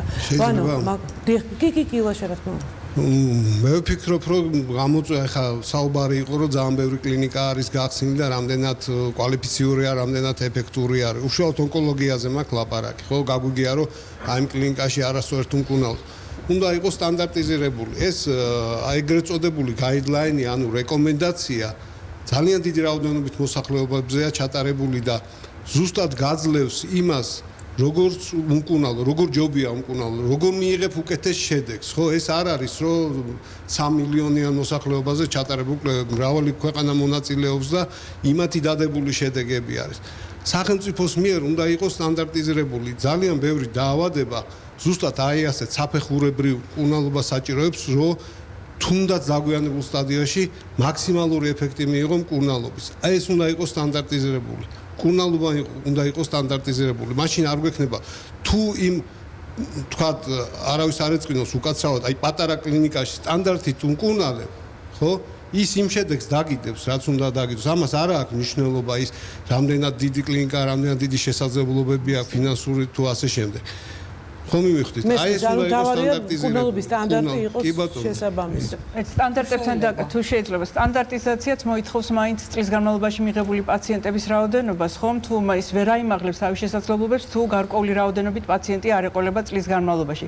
ჩვენ შევაფასებთ, ახლა მოკლედ მინდა კიბოს რეგის შევეხო, რომ რეგისტრის მონაცემები და აღმოჩნდა, რომ 2500-დან 2000-მდე პაციენტი ყავს მხოლოდ 6-7 სამედიცინო დაწესებულებას, ონკოლოგიურ დაწესებულებას საქართველოში და დანარჩენებს შედარებით ნაკლებ 200-დან 300-მდე და არის 50% სამედიცინო დაწესებულებებისა, რომლებიც ქირურგიულ ოპერაციას წლის განმავლობაში აკეთებენ 20-დან 100-მდე. და ეს მოგეხსენებათ ამ შემთხვევაში ის შესაძლებლობებს ვერ აიმაღლებს თავის პროფესიულ შესაძლებლობებს და ამიტომაც სტანდარტამდე ვერ მივა. პროფესიულ შესაძლებლობებს იქ შეიძლება პროფესიონალი მუშაობდეს, მაგრამ არა სტანდარტიზებულ მკურნალობა არ ტარდებოდეს, ხომ მივხვდით? მე არავის პროფესიონალი ეს განსაკუთრება აქვს იქ 50 თუ 1000 პაციენტი მკურნალობს. არა, ნუ ესეც გაწერილი. იმას სწორედ უნდა იმკურნალოს, მაგრამ ესეც და სამედიცინო დაწესებულებებიც უნდა აკმაყოფილებდნენ იმ მაღალ სტანდარტს და იმ სტანდარტთან არის თუ არა მიახლოებული. ჩვენ კიბოს რეგისტრი გვაქვს საუკეთესო საშუალება, რომელიც შესაძლებლობას მოგცემს ინდიკატორების შევაფასოთ. ქალბატონმა თამუნამ დაიწყო ამის შესახებ საუბარი და მოკლედ არ შემიძლია არ შევეხო და ეს ინდიკატორი ძირითადი რაც გახლავთ ეს არის 5-წლიანი გადარჩენის მაჩვენებელი ონკოლოგიური პაციენტების. ჩვენ უკვე 4 წელია რაც დანერგილია რეგისტრი და შევაფასეთ 20-წლიანი გადარჩენის მაჩვენებლები და არ გვაქვს საგანგაშო მდგომარეობა ნამდვილად მე თითოეული თქვენგანից გამონათქვამს მინდა შევუერთდე და არის ნამდვილად საქართველოს 91 ახალი შემთხვევა. ახალ შემთხვევაზე საზოგადოებრივი ჯანდაცვის ზემოქმედება ჩვენ უკვე ვისაუბრეთ რომ ამას მნიშვნელოვნად ვერ შევცვლით. მწირია ჩვენი მოქმედების შესაძლებლობა პრევენციული ღონისძიებებიდან გამომდინარე. პრევენციულ ღონისძიებას იმდენი ეფექტურობა არ მოაქვს ძალიან ხშირად ონკოლოგიური დაავადებების შემთხვევაში, რადგან ძალიან ბევრი ონკოლოგიური დაავადება დაკავშირებულია მაგალითად რეპროდუქციულ ფაქტორთან. თუძუს კიბო, რომელიც ყოველწლიურად 1800 შემთხვევა ვლინდება, ის ძირითადად დაკავშირებულია რეპროდუქციულ ფაქტორებთან. პირველი ორსულობის ასაკი, შვილების რაოდენობა, ორსულობათა საერთო რიცხვი, ძუძუთიკვებაზე უარისგმა და ამაზე ზემოქმედება ცოტა რთულია. ის დაკავშირებულია აგრეთვე ცხოვრების წესთან, მაგრამ კვლევები უჩვენებს, რომ მეტად სუსტი კავშირია, უფრო სუსტი კავშირია ვიდრე ამ რეპროდუქციულ ფაქტორებთან. ამ შემთხვევაში შესაძლებლობა პირველადი პროფილაქტიკის მწირია, შესაძლებლობა მეტია სკრინინგის ასე ვთქვათ.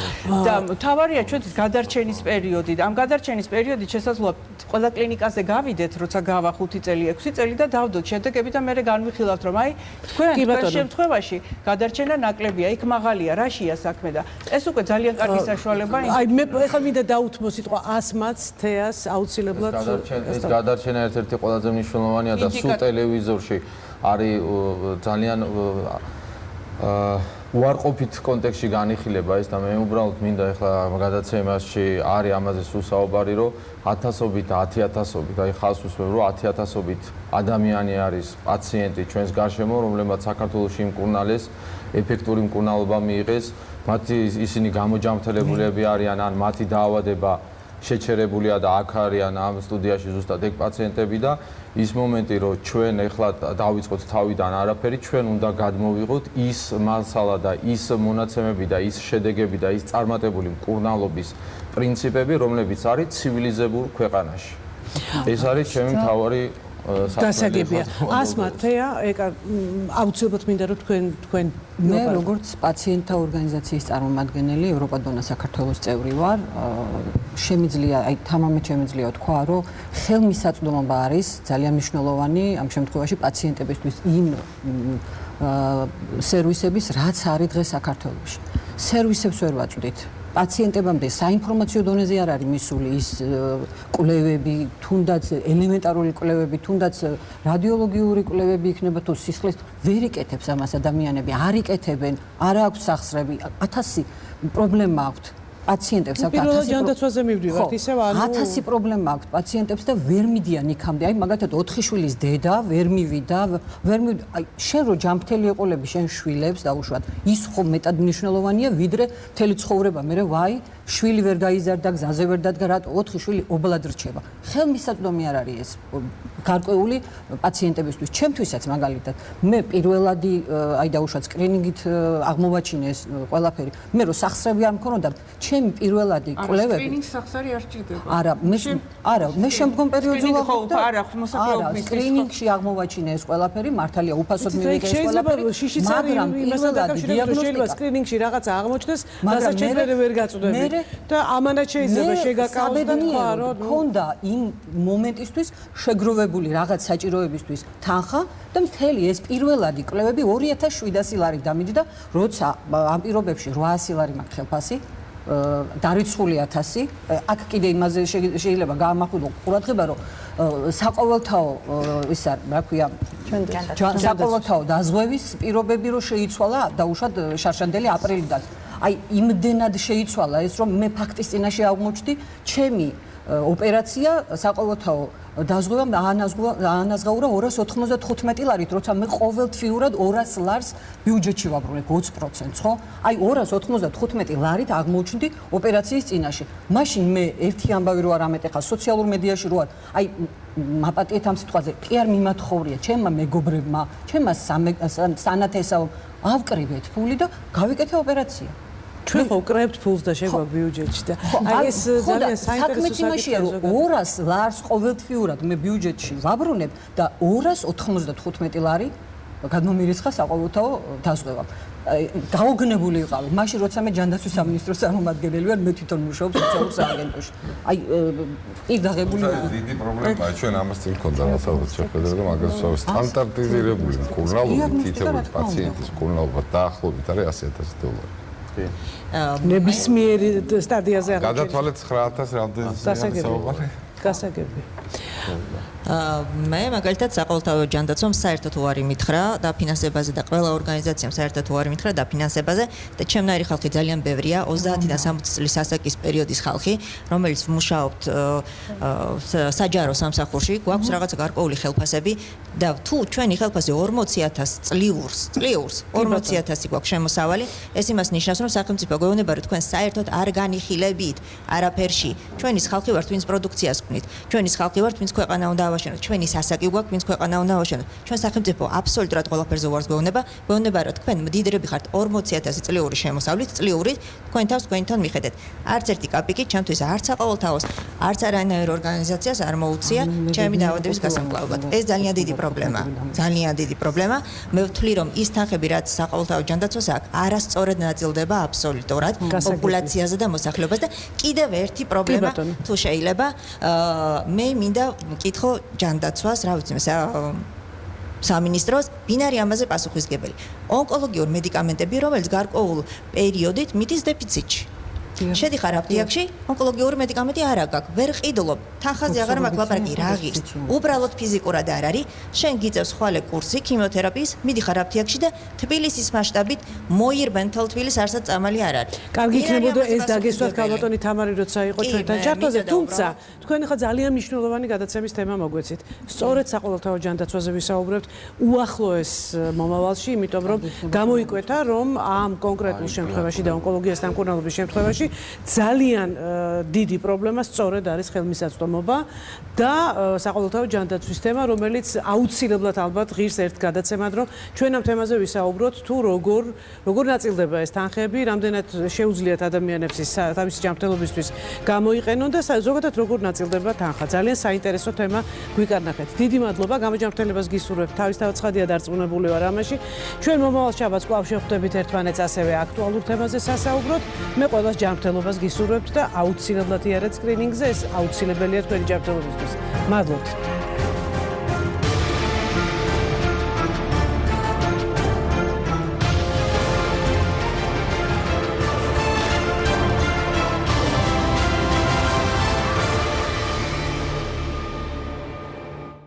საქართველოს პირველი არხი წარმოგიდგენთ.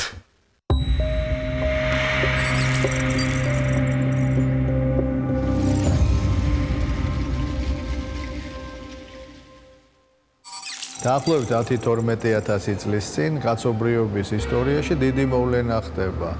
ადამიანი მონადირე შემგროვებლობიდან გადადის უკვე მიწათმოქმედებაზე და ეს ცნობილია ლიტერატურაში როგორც ნეოლითური რევოლუცია. აქამდე ითვლებოდა, რომ მთავარი ცენტრი უძველესი მიწათმოქმედების და კულტივირებული მცენარეების გაჩენის გახლავთ მახლობელი აღმოსავლეთი, რომელიც სამეცნიერო ლიტერატურაში ცნობილია როგორც ნაყოფიერი ნახევარმთვარის ტერიტორია. მაგრამ უკანასკნელი კვლევები აჩვენებს, რომ საქართველოს სწორედ ამ ტერიტორიის გაგრძელება არის ქვემო ქართლში, მდინარე ხრამის მარჯვენა სანაპიროზე, ცნობილმა ქართველმა მეცნიერმა ალექსანდრე ჯავახიშვილმა აღმოაჩინა ძველი წელთაღრიცხვის მე-6000 წლეულით დათარიღებული არქეოლოგიური ძეგლი. აქ აღმოჩენილი არის ცხოველის რქისგან დამზადებული ნამგლის ბუდე, რომელშიც ნეოლითის ადამიანი კაჟისგან დამზადებულ ნამგლის პირებს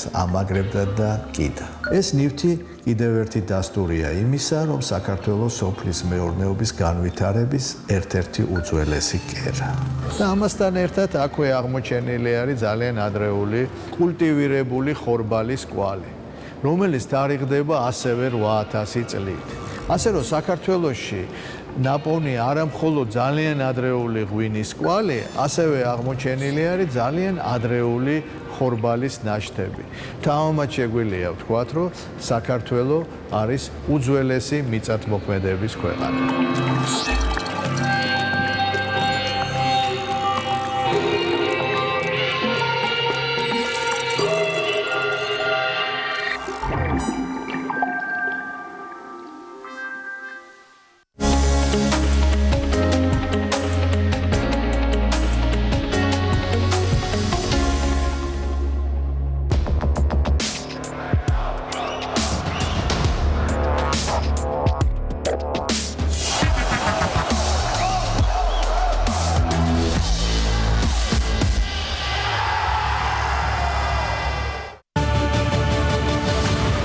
რაგბის მსოფლიო ჩემპიონატის ტრანსლაციის წარმომადგენია TBC.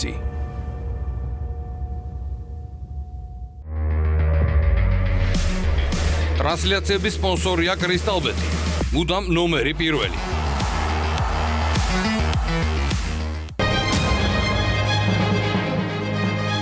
ტრანსლაციის სპონსორია Samsung-ის QLED ტელევიზორი.